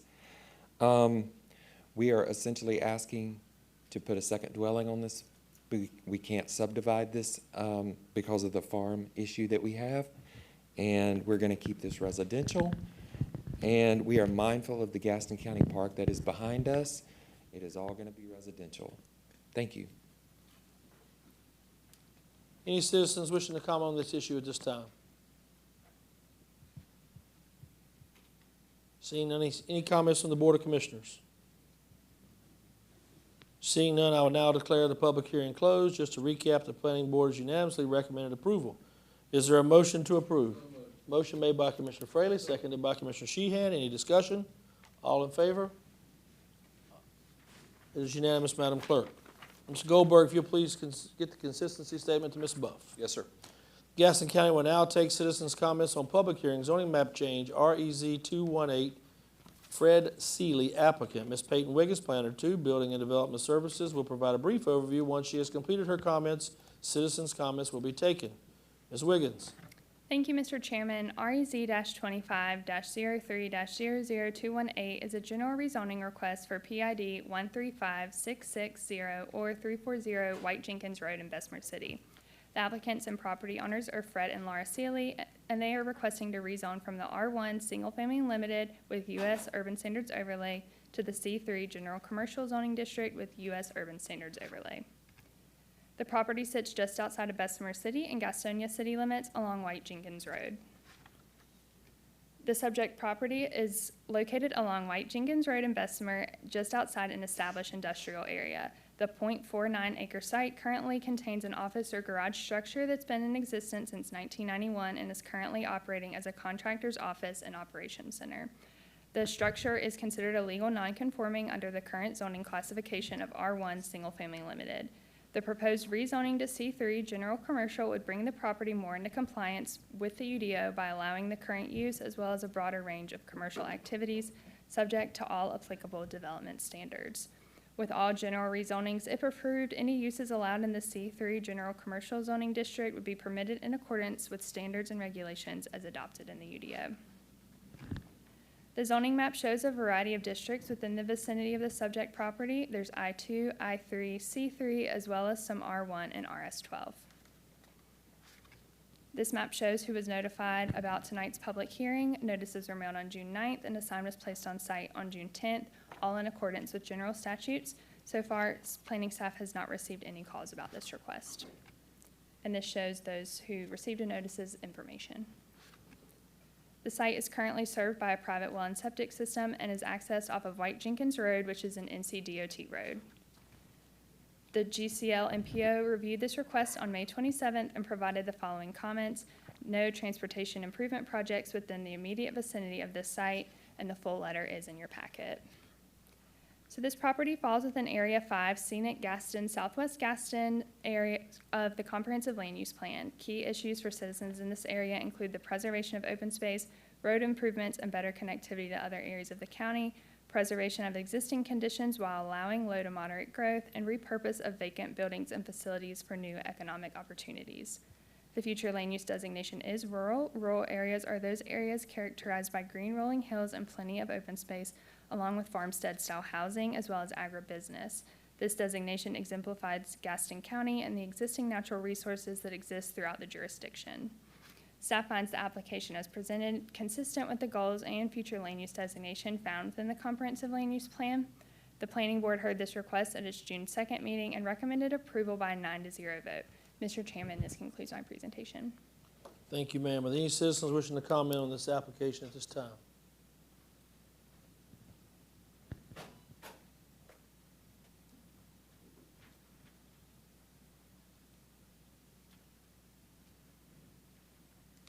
Hello, Fred Seeley, 511 East Ohio Avenue, Bessemer City, North Carolina. I wanted to bring the property into compliance with the current use of a commercial building and be able to use it for further commercial use moving forward. Any citizens wishing to comment on this at this time? Seeing none, any questions from the Board of Commissioners? I have one, please, if Ms. Payton. The property that's beside it, that it uses the same driveway, is that gonna be any issues? I don't know what that is. It's a building, looks like a trailer or something there. Right. That's our driveway. Okay, it's yours? The neighbor's property, their driveway's on the other side. But that, I don't know what that is. Is that a, Yeah, that's my trailer sitting there. okay, Yeah. just wanna make sure. Any other comments from the board at this time? Seeing none, I would now declare the public hearing closed. Just to recap, the planning board has unanimously recommended this for approval. Do I hear a motion to approve? Motion made by Commissioner Hovis, seconded by Commissioner Sheehan. Any discussion? All in favor? It is unanimous, Madam Clerk. Mr. Goldberg, if you'll please get the consistency statement to Ms. Buff. Yes, sir. The county commission will now take citizens' comments on public hearing to close a portion of the right-of-way of Boat Club Road located near the Allen Plant Steam Station at the South Point Township. Ms. Melissa Huffman, Deputy County Attorney, will provide a brief overview once she has completed her comments. Citizens' comments will be taken. Welcome back, Ms. Huffman. Thank you, sir. We're trying to pull up the presentation. Not sure where it is. We can get you some help with that right away. I need some help. Vincent, if you'll get some help for her, please. There we go. Look at this group coming out of here. It takes a village. It's a beautiful man. Is this one you sent me? Okay, that was my fault. I will be right back.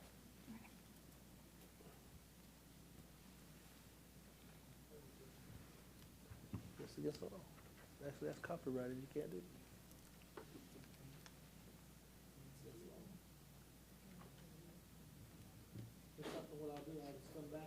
Back to Yes, that. sir. That'd make it easy. The Gaston County Commission will now take citizens' comments on public hearing to approve Gaston County Level 4 incentive grant pursuant to North Carolina General Statute 158-7.1 and to authorize the Gaston County to enter into an economic agreement with the EDA of Project Dove. Ms. Alicia Summey, without her blazer tonight, Assistant Director of the EDC, will provide a brief overview. Once she has completed her comments, citizens' comments will be taken. Ms. Summey. Thank you, Chairman Brown. We're asking to approve a Level 4 incentive grant for Project Dove. That is a 10-year grant. We've been working with this project for quite a while. It actually came straight to us from the broker of the facility in Belmont. It is the Oaks Logistics Center. It's about a 471,000 square foot facility. They're looking to invest over $80 million, and that is $12 million to upfit that facility and then $68 million in machinery and equipment. They're also planning to create 386 new jobs, paying a little above $60,000 per year, which is higher than the county's average annual wage, which is right at $52,000 a year. This is a pharma company based in India right now, and we're competing with one other state at this time in the process. The state of North Carolina has offered them a JDIG, which is a Job Development Investment Grant, and a 1NC grant. Yes, thank you. Happy to answer any questions if you have any. Chairman Brown. Any citizen wishing to comment at this time? questions from the Board of Commissioners? I want to say after 4 tonight, this here should be really good. Thank you guys for the hard work. I would now to close the public hearing. Do I have a motion to approve? Motion made by Commissioner Hovis, seconded by Commissioner Kieger. Any discussion? All in favor? It is unanimous, Madam Clerk. Ms. Huffman, if y'all just let me know when y'all are finished, we got a long way to go. The Gaston County Commission will now take citizens' comments on public hearing to approve the Gaston County Level 4 Incentive Grant pursuant to North Carolina General Statute 158-7.1 to authorize the Gaston County to enter into an economic development agreement with EDA Project Self. Ms. Alicia Summy, Assistant Director of EDC, will now provide a brief overview. Once she has completed her comments, citizens' comments will be taken. Ms. Summy. Thank you, Chairman Brown. Again, this is a Level 4 grant, the 10-year grant for Project Self. They're looking to invest over $150 million in the Kings Mountain Corporate Center facility in Kings Mountain. That is a 1.2 million square foot facility. What's unique about that building, it is very large, so it's hard to find a single tenant to go in there. They are looking to occupy that entire facility and invest $72 million to upfit that building to their needs, and also $80 million in machinery and equipment there. They're going to do distribution of large household items like furniture and appliances there. They will create 345 new jobs above the county's average annual wage. We're working with the state of North Carolina right now. They actually contacted the owner of the building, and then the owner of the building contacted the EDC. We worked with them for quite a while. Once we figured out that they were actually looking at other states, we got the state involved, and the state's working right now to see what type of grants that they are eligible for. And then it will go to Kings Mountain. We're working on a date, but it should be sometime in July. It's not been added to their agenda yet. I'm happy to answer any questions if you had any. Thank you, ma'am. Any citizen wishing to comment on this project at this time? Seeing none, any questions from the Board of Commissioners? Seeing no additional comments, I will now close the public hearing. Thank you. Is there a motion? Motion to approve made by Commissioner Hovis, seconded by Commissioner Sheehan. Any discussion? All in favor? It is unanimous, Madam Clerk. Moving right along to item G, the County Commission will now take citizens' comments on public hearing to approve Gaston County Level 3 Incentive Grant pursuant to North Carolina General Statute 158-7.1 and authorize Gaston County to enter into an economic development agreement with Project Willow. Ooh. Ms. Alicia Summy, sometimes known as Willow, Assistant Director of EDC, will provide an overview. Once she has completed her comments, citizens' comments will be taken. Ms. Summy. Thank you, Chairman Brown. So again, Project Willow, we're asking for a Level 3 grant, but we actually would like to change that to a Level 3 and/or Level 4 grant. Since we've put out the public ad only referenced a Level 3, which is a 10-year grant. The Level 4 is also a 10-year grant, but since the public ad went out, we've heard back from the company and their numbers have increased, which is great for Gaston County. So we originally were told that the investment was going to be $37.6 million to open up an operation here. We're now at $71 million, which is great. The job creation, they had originally told us, was 50 to 60 new jobs. We're at 117 new jobs. And then the average salary, they were underestimating that at $72,000 a year. We're actually over $100,000 per year. Again, the Gaston County average annual wage is $52,000. So it's definitely increased. So we're asking to add that clause in there, a Level 3 or 4. How that works is if the company decides to locate here, whatever they fall in, that's what they'll get. So if they don't end up being in a Level 4 investment, they'll get the Level 3. This is a U.S.-based company. They actually contacted our office directly. We've got the state involved because it's such a big project. The state said that they're probably going to give them that JDIG grant as well. They're working on that process, so it has not been approved yet. The company has to provide a lot of financials, but they're pretty excited about this project with the numbers. The site that they're looking at is actually only in the county right now. It's about 72 acres down US 321, South 321. The site is not developed. It needs a lot of work, and this company is willing to pretty much go in there, grade it, put all the work in, and actually do a rail spur there as well. So they're working with the rail company to hopefully get that rail spur. If the company decides to locate there, they may have to annex into the city of Gastonia because it's only in the county to get those water and sewer access there, but we're working with the city of Gastonia on how that's going to work if we'll take the incentives to them later on. happy to answer any questions if you have any. Any citizens wishing to comment on this at this time? Any questions from the Board of Commissioners? If there are no additional comments, I will declare the public hearing here. I will please go to Attorney Goldberg for making sure we can encompass both of those inside of one motion, correct? Yes, sir. I would recommend that the motion be made to accept the resolution with as amended to staff recommendation to allow for a level 3 or level 4 incentive. Motion so made. Motion made by Commissioner Hovis, seconded by the entire board. Any discussion? All in favor? I didn't think anybody would have a problem with that. It's unanimous. Ms. Huffman, we're going to give Ms. Summy a break for a second if you're ready. Oh, we're not ready? We keep going. The commission will now take citizens' comments on public hearing to approve the Gaston County Level 4 incentive grant pursuant to North Carolina General Statute 158-7.1 and authorize the Gaston County to enter into an economic development agreement with Project Arrival. Ms. Alicia Summy, Assistant Director of EDC, will provide a brief overview. Once she has completed her comments, citizens' comments will be taken. Ms. Summy. Thank you, Chairman Brown. Again, a level 4 for Project Arrival. They're looking at the Hunter Douglas facility in Bessemer City, which is in the Southridge Business Park. Hunter Douglas actually shut down, I believe, in 2023, so that building has been vacant since. We've shown it a lot, but it's custom to the previous company that's been in there, so we're excited that someone's interested in that facility. They're looking to purchase the facility from the current owner who actually reached out to us. And they're going to invest $56 million to upfit that facility and create 175 new jobs at $52,354 a year. So it's right at the county's average annual wage. We are working with the state of North Carolina on this. The state has offered them a JDIG grant, also a 1NC grant. This company, they do the capsules for vitamins and over-the-counter medicines. This is a Chinese company, so the North Carolina Department of Commerce, I understand that there have been some concern about the uncertainty of Chinese investment in North Carolina. So what they've done is they've really dug deep in their vetting process. And what they do, they ask for their financials or even looking at their customers in China. There's a lot of work that goes into that. So they vetted this company. Kind of just to give a little more information on that, we've seen a lot of Chinese projects interested in the U.S. and specifically North Carolina. Because I know the governor supports a lot of that investment.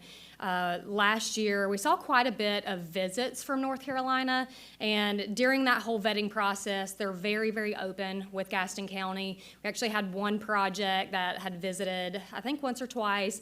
The state finally got more information about that Chinese. This is a completely separate project, but just to give a little reference.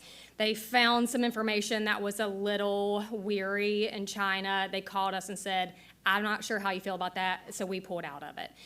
This project is not like that. They've done their due diligence. North Carolina wants them here.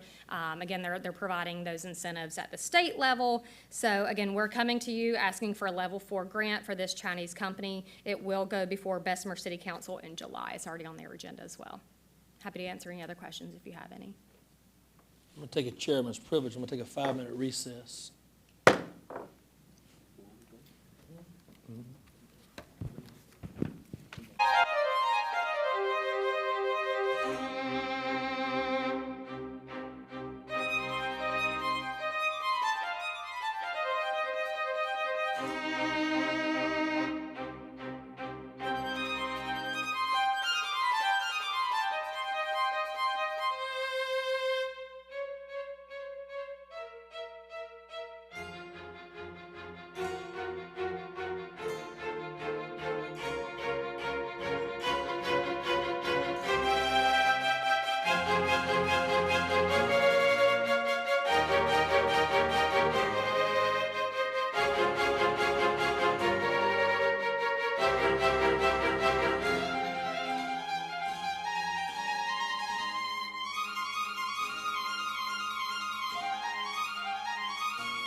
Thank you. Sorry about that. Nature calls. Going back to where we were, Ms. Alicia Summy was presenting her comments on Project Arrival. Any citizens wishing to make comment on this at this time? Seeing any questions from the Board of Commissioners? Seeing none as well. Since there are no additional comments, I'll now close the public hearing. Thank you. Is there a motion to approve? Motion to approve made by Commissioner Hovis, seconded by Commissioner Kieger. Any discussion? All in favor? All in favor and not in favor is one, right? I didn't see. I was trying to catch. You're not in favor, right? 5-6-1, Madam Clerk. Let me go back one when Melissa was. All right. The County Commission will now take citizens' comments on public hearing to close a portion of the right-of-way of Boat Club Road located near the Allen Plant Steam Station in the South Point Township. Ms. Melissa Huffman, Deputy County Attorney, will provide a brief overview. Once she has completed her comments, citizens' comments will be taken. Welcome back, Ms. Huffman, again. Thank you, Mr. Chairman. So this is, like I said, a public hearing to close the end portion of Boat Club Road. It's in Belmont, in the South Point Township. The applicant is Duke Energy Carolinas. The property in question is about 230 linear feet at the end of Boat Club Road. It is surrounded entirely by Duke Energy-owned property. Duke wants to put a fence and a gate in there to further secure the property going onto the plant. That gives you a better visual of what we're looking at. And the next slide shows you the actual portion. That little red portion is the portion to be closed. This public hearing was properly noticed for 3 consecutive weeks in the Gaston Gazette, and the property was posted with signs advertising for the public hearing. We didn't need to send any letters to adjacent property owners because Duke owns everything surrounding it. The closure of this portion of the road will not cause any kind of hardship or inconvenience to property owners. The property is not used for ingress or egress for anyone other than Duke Energy to service the plant. If the board chooses to authorize this road closure, then that portion of the property would become Duke property for maintenance purposes. And I'm here for any questions you all might have. Thank you, ma'am. Any citizens wishing to make comment at this time? Seeing none. Any questions from the Board of Commissioners?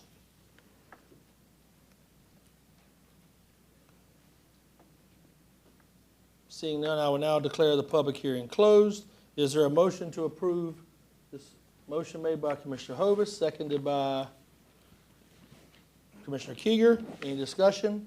All in favor? It is unanimous, Madam Clerk. This concludes tonight's public hearing as tonight. Are there any revisions to the business agenda or any items that need to be pulled at this time? Seeing none, do I hear a motion to approve the business? Motion made by Commissioner Fraley, seconded by Commissioner Hovis. Any discussion? All in favor? It's unanimous, Madam Clerk. Approval of the consent agenda. Do I hear approval of the consent agenda with no items pulled? So moved. Motion made by Commissioner Hovis, seconded by Commissioner Bailey. Any discussion? All in favor? It is unanimous, Madam Clerk. I do want to point out that the board voted tonight to reschedule our July 8th work session to proceed to July 22nd regular meeting at 6 p.m. here in the Harley B. Gaston Forum. Commissioner Kieger, on the non-consent agenda to approve the Gaston County property purchase and provide $1.5 million to a site located at 3372 Robinwood Road. Do I have a motion to approve? Motion made by Commissioner Kieger, seconded by Commissioner Sheehan. Any discussion? Mr. Chair. Yes, please. I think the Board of Education is looking at things in long-term planning, which is great. I'm just disappointed that the Board of Education hasn't given consideration to our joint meetings for the last 2 years where we have asked for you to look at land banking, and we've asked for you to complete the consolidated high school program that was over 50 years ago was started and never completed. I have watched your meetings intently. I have seen no conversation from the Board of Education about either of these two matters in public. You may be talking about it amongst yourselves, but you're not engaging the public with that conversation. Our joint meetings with you were public meetings. I did not make it, it was crystal clear in our meetings how I felt in terms of completing the consolidated high school plan. It would basically combine Bessemer City and Cherryville high schools into the consolidated Northwest education portion for high school students. I have encouraged you to land bank and go ahead and purchase properties that could fit that need that do exist. I have heard nothing. It's been crickets. I'm disappointed that that hasn't happened. There were other commissioners on this board who felt like that was a direction that we should pursue, and we provide you capital funding. That capital funding would come through bond issues, and you don't have the money to build a new high school today. I understand that. But this last $110 million that we released is certainly enough to procure the site for a new high school whenever that's done.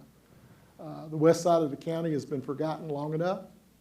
It's time that the Board of Education recognize that all Gaston County students are valuable of a comprehensive education. And until I see movement and true conversation related to those two issues, as I had told your superintendent over a telephone call, I will not vote to release a penny of money to Gaston County schools. Thank you. Any other comments from the board at this time? Commissioner Fraley. Thank you, Mr. Chairman. I think Commissioner Hovis said it very well, and I'm just going to ditto what he said, and don't really have anything to add to it, but I totally agree with his comments. Thank you. Mr. Sheehan. Thank you, Mr. Chairman. Just want to bring it to the citizens' attention. You know, this was brought to us a month ago. We found out after the meeting that we did not have all pertinent information regarding repairs to the current TRC, Teacher Resource Center. I think that lack of communication has been addressed. I know Chairman Crisp and I have talked ad nauseum about it. I think there were choice words said on both sides of that conversation, but I think we have both agreed that we should have had that information prior to the vote last month. Obviously, if we're being good stewards of tax dollars, there's no way that we're going to, personally, that I think it's okay to keep a building that is in dire disrepair based on the estimates $3.5 to $5 million to repair versus acquiring a newer building for $1.5, a third the cost. I think that's something that we need to really consider and think about, because that is being good stewards of tax dollars. Obviously, wish we had that information a month ago. I think we could have cleaned it up considerably than getting to where we are now, but that's where we are. So I appreciate a better movement coming forward from the school board on information as it pertains to matters such as these, because I'm sure we will have future situations of similar nature, and we need to be better informed on both sides. Thank you, Mr. Chairman. Thank you, sir. Any other comments? I will make one. I want to say thank you to Morgan for getting back with me after the last vote. I think that was very crucial for what we have to do as far as communication back and forth. I think it has to be said that I think if something of this magnitude comes, it probably needs to go to a work session. When you discussed that, I think that comes from a failure on our side, that our board really needs to have all the information, such as Commissioner Sheehan was talking about, that it's very hard to make a decision on things you hear and then it just pops up on you in the middle of the night. So I think those are some of the things. So motion made by Commissioner Keeger, seconded by Commissioner Sheehan. Any discussion? All in favor? All opposed? 4-3, Madam Clerk, opposed. Item B, Commissioner Fraley and Hovis and Sheehan, Building Development Services Resolution to dissolve the Planning Board and the Board of Adjustments and establish a unified Planning and Zoning Board for effective for July 1st, 2025. I'm going to ask Mr. Brian Skiba, Assistant County Manager, to provide a brief summary. Once he has done so, we will take a motion on this particular. Thank you, Mr. Chairman. So the proposal you have before you is for us to do away with both the planning board and the board of adjustments and combine them into one board. With all the stuff the development that's going on in town, we feel like that we can be more nimble. We can be more proactive in our approach. It'll also cut down on some of the time that staff is having to spend on both boards and use this to be more effective in this consolidated effort. So that is the proposal you have before you tonight. Thank you, sir. Some of these are open. Will they be still accepting applications through that, or how does that work in that particular vestiture? Yes, sir. We left, we of course put it out for all the current members that were there to reapply. We have spread those out through the seats, but we still have a couple that are still open. So we are actively seeking additional applicants. I wanted to,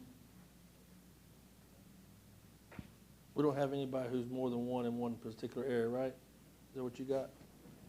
There's only one person in each area. It's nothing to be voted on other than the people. Correct. The River Bend application is currently open. The South Point Township is Mr. Lucas Shires. The at-large board appointment is Ms. Stephen Crane. The specific representation from the Soil and Water Board of Education, that'd be a designee from Bessie Harvey from you guys, if that's that. A Home Builders Association, Mr. Zach Horn. The Soil and Water is Mr. Roger Hurst. Alternate full board application is still currently vacant. The chairable appointee is Mr. Sean Ray. The Crowders Mountain Township is Michael McGee. Dallas Township is open. Gaston, Tom's ward,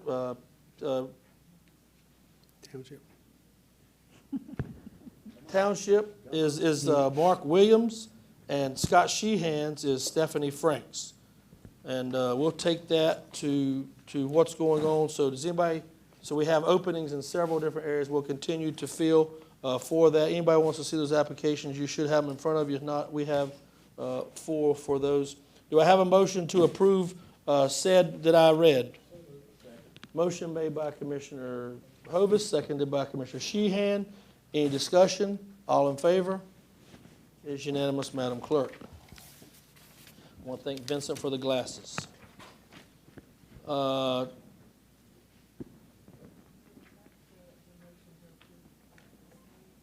slate.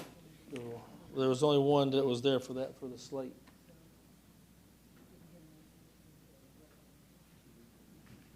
So you want to do that as well? right now, the Okay. resolution's before. That's fine.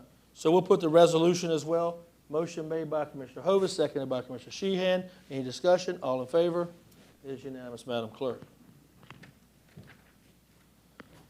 Legislative request. Do I hear a motion to approve the legislative request resolution opposing Senate Bill 205 and the limitation of local zoning authority? Motion made by Commissioner Hovis, seconded by Commissioner Sheehan. Any discussion?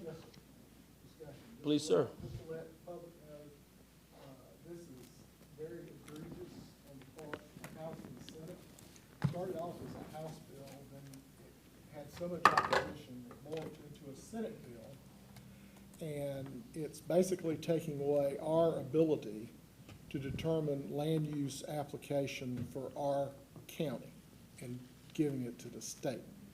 This is not a state responsibility. It's not a state function. It is absolutely disregarded across the state by the North Carolina Association of County Commissioners.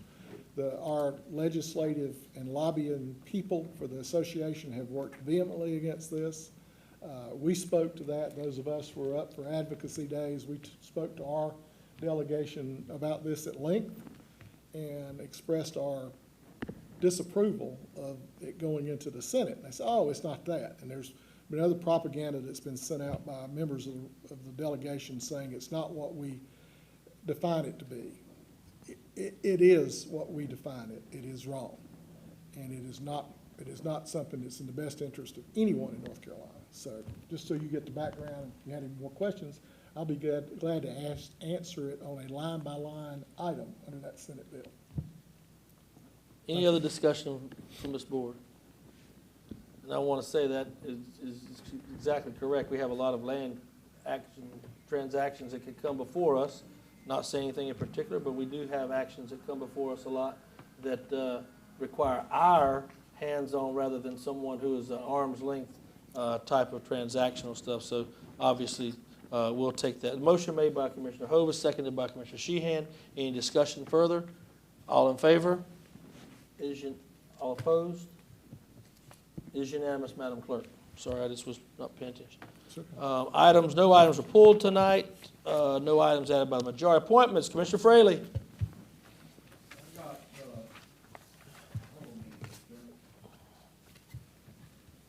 I got several, and I believe they're all reappointments other than one. And anyway, I'll just go down through there if that's okay. Gaston County Fire Commission, reappointment Richard Albaugh. Historic Preservation Commission, Mr. Robert Carpenter. Juvenile Crime Prevention, our own Mr. Vincent Wong. Juvenile Crime Prevention Council, Billy Wakoviak. Yeah. Got one other, Junior Crime Prevention Council. It's a new one, Jamie Piercy from Partners Health Management. Mr. Chair, I will second those nominations. Seconded by Commissioner Hovis. All in favor? It is unanimous, Madam Clerk. Commissioner Sheehan.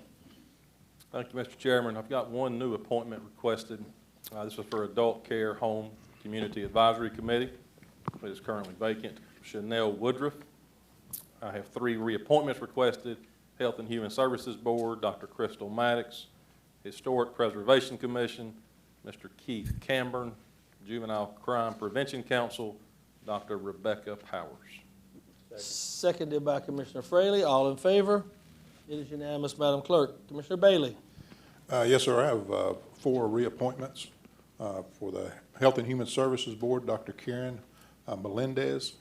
Also for the Health and Human Services is Dr. Jeffrey Ellison. For Juvenile Crime Prevention Council, Chief Stephen Zill. And another for the Juvenile Crime Prevention Council is Miss Kathy Hart. Second. Seconded by Commissioner Hovis. All in favor? It is unanimous, Madam Clerk. Commissioner Cloninger. I have several. I have Kathy Kinsey requesting an appointment to the Council on Aging.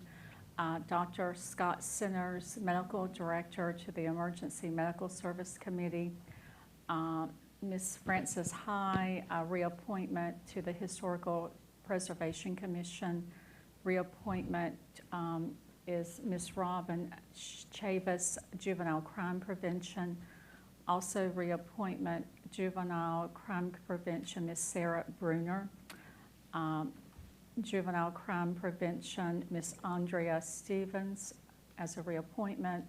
A reappointment also, appointment, Christine Rodite, Assistant Environmental Health Administrator, recommended as a designee. And then also Kathy Kinsey is requesting an appointment to the Region F Aging Advisory Committee. Second. Seconded by Commissioner Hovis. All in favor? It is unanimous, Madam Clerk. Commissioner Hovis. Thank you, Mr. Chairman. I have 5, and they're all reappointments, and I will go down the list. Gaston County Fire Commission, Mr. Jamie Ramsey. The Health and Human Services Board, Ms. Anita Saunders. Health and Human Services Board, Ms. Carrie Massey. Historic Preservation Commission, Michael Peters.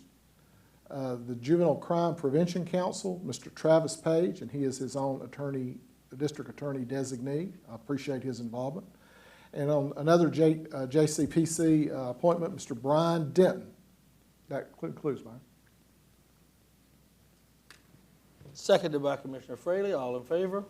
It is unanimous, Madam Clerk. Commissioner Keeger. Yeah. Before I make the appointments, this month we usually have a large number of appointments since many of the terms end at the end of June. And I just want to thank all the citizens. All these red lines, they're all people that have applied and volunteered. Unfortunately, we can only put one person in a slot, but I just wanted to give a shout out to all the folks that have stepped up and are willing to serve. That said, I've got reappointments to the JCPC, Gerald Mack, and reappoint Chad Hawkins and Judge Ed Bogle, all three to the JCPC, and former manager Phil Heinley to the EDC. Second. Seconded by Commissioner Hovis. All in favor? It is unanimous, Madam Clerk. I have three here in my individual, four. Economic Development Commission, Ms. Heather Britton. Reappointment requested. Jury Commission, application received by Mr. Howard Colmar. JCPC, Shannon Myers for Social Services Director, and Juvenile JCPC as well, reappointment by Mrs. Judy Leahy. Second. Seconded by Commissioner Hovis. All in favor? It is unanimous, Madam Clerk. I have full board appointments. Bessemer City Planning and Zoning Board of Adjustments, Miss Charlene Hill to the ETJ. Reappointment recommended by the Bessemer City Council. Motion made by. Motion to approve. Motion seconded by Commissioner Hovis. Excuse me, All in favor? It is unanimous, Madam Clerk. Gaston College Board of Trustees, Mr. Bill Sarfin, asking for reappointment. Seconded by Commissioner Hovis. All in favor? It is unanimous, Madam Clerk. Gaston County Fire Commission, Mr. Robert Smith, reappointment requested. Second. Seconded by Commissioner Hovis. All in favor? It is unanimous, Madam Clerk. He is the chair of the fire commission. Yes, too. sir. Gaston County Fire Commissioner, Mr. Joshua Brown, reappointment requested. Second. Seconded by Commissioner Hovis. All in favor? Unanimous, Madam Clerk. Gaston County Fire Commission, Mr. Scott Hunter, reappointment requested for Gaston County Fire Marshal, non-voting aficionado. Second. Seconded by Commissioner Hovis. All in favor? Is unanimous, Madam Clerk. Juvenile Crime Prevention Council, Commissioner Kieger, do you wish to be reappointed? I will. Thank you, sir. Seconded by Commissioner Fraley. All in favor? Unanimous, Madam Clerk. Museum of Art and History Board, Commissioner Cloninger, reappointment requested. Second. Seconded by Commissioner Hovis. All in favor? Unanimous, Madam Clerk. Partners Health Management, Mr. Justin Amos. Reappointment requested, seconded by Commissioner Hovis. All in favor? It is unanimous, Madam Clerk. Just to let everybody, I was going to let that be known. Do we have him? We don't have anybody there, but I was going to let it be. Yeah, I'll be reappointed. Oh, you're talking about the, I thought you were talking about the one before that. Just in case anybody does, we have an Equalization and Review Board, vacancy, local emergency planning committee, and the Moncross Area Chamber for anybody for mostly, those three were from the board, and the Equalization Review would be one outside member. Reappointment requested by the Gaston County Fire Commissioner for Mr. Bob Hovis. I'll second my own. You can't second your own, but seconded by Commissioner Fraley. All in favor? All opposed? Just like to finish. It is unanimous, Madam Clerk. I'll do the Moncross if nobody else wants. Anybody want to be the Moncross chairman before I second for Mr. Kieger? Motion made for Mr. Kieger, seconded by Commissioner Fraley. All in favor? It is unanimous, Madam Clerk. Mr. Tom Kieger to the Moncross Chamber.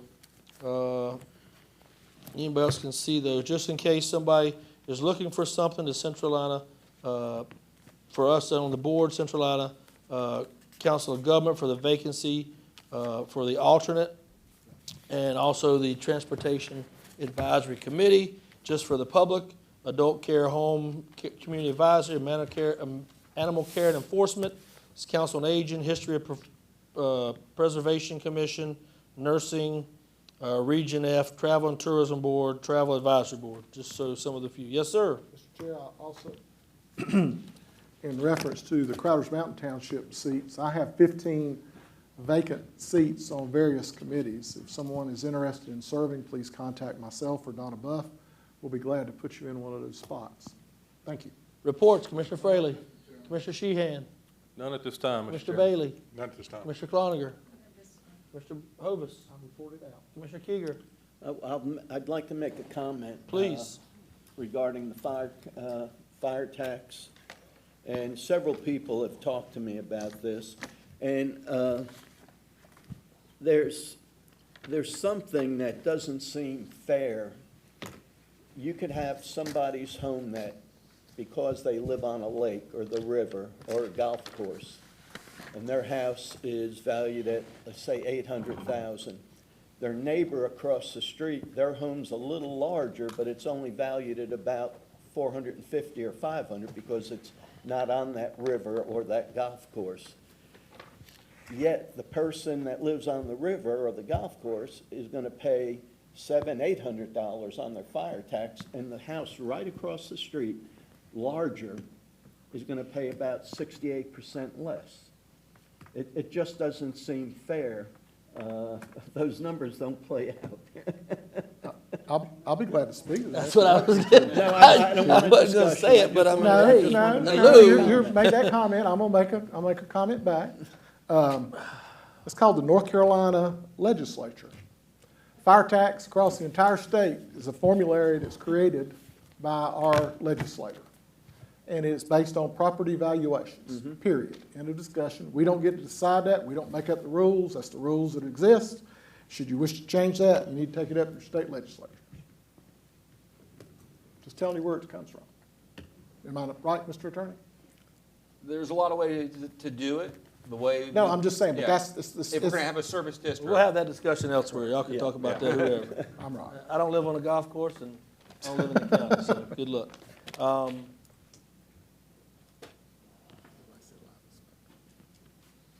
Manager's report I know where I'm at the courthouse. For all of you who have been here for any length of time, Matt has been with us for 12 years of starting as an intern to come to where he's at now. His first budget, his first year on the job as a county manager.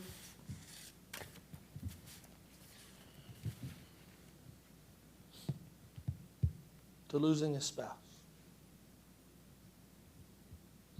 I want you to know, this board, anything you knew, anything you need, no matter what it is, this board's here for you. It's going to be a difficult time. So any citizen who wishes to comment or say something, you call me, don't call him right now because we're going through something here at this county. We're still working. Matt is back on the job. I want to tell you how proud I am of you. You've been through hell this week and the weeks before. But this board has been supportive of you and anything and these employees. If you need time, we'll give you time. You need emotional support, we'll give you emotional support. But I want you to know we love you and we care about you. And it's been a trying time, but more so for you. So I'm going to ask you for the manager's report, but if you don't want to say nothing, you don't have to say anything. It would have been easier before that. But, yeah, I don't have a report, but I would like to express my deepest appreciation to the Board of Commissioners, county staff, the community as a whole, the outpouring of love, support, and prayers during my wife's fight with cancer and after her passing. It means more to me than any of you will ever know, and just I want to say thank you again.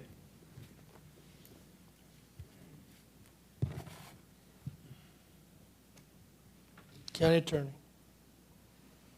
Mr. Chairman, council's requested a closed session to discuss pending litigation pursuant to GS 143-318.11A1 and 3. If the board is so inclined, I recommend a motion. Motion for closed session. Motion made by Commissioner Hover, seconded by Commissioner Frey. All in favor? It's unanimous, Madam Clerk.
Motion made to go back into open session. So moved.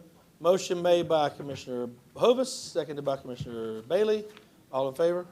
We're unanimous, Madam Clerk. Mr. Attorney, please. Sir, during that closed session, the board did take action to approve a matter, settlement related to personnel. Thank you, sir. This concludes our meeting for tonight. Our next meeting, combined work session, regular meeting, July 22nd, here in the Harley B. Gaston Jr. Public Court Forum, 6 p.m. Thank you for watching. If you have any questions or comments, please telephone our clerk, Donna Buff, not this week, 704-866-3196. She's going on vacation. Thank you very much. Good night, China.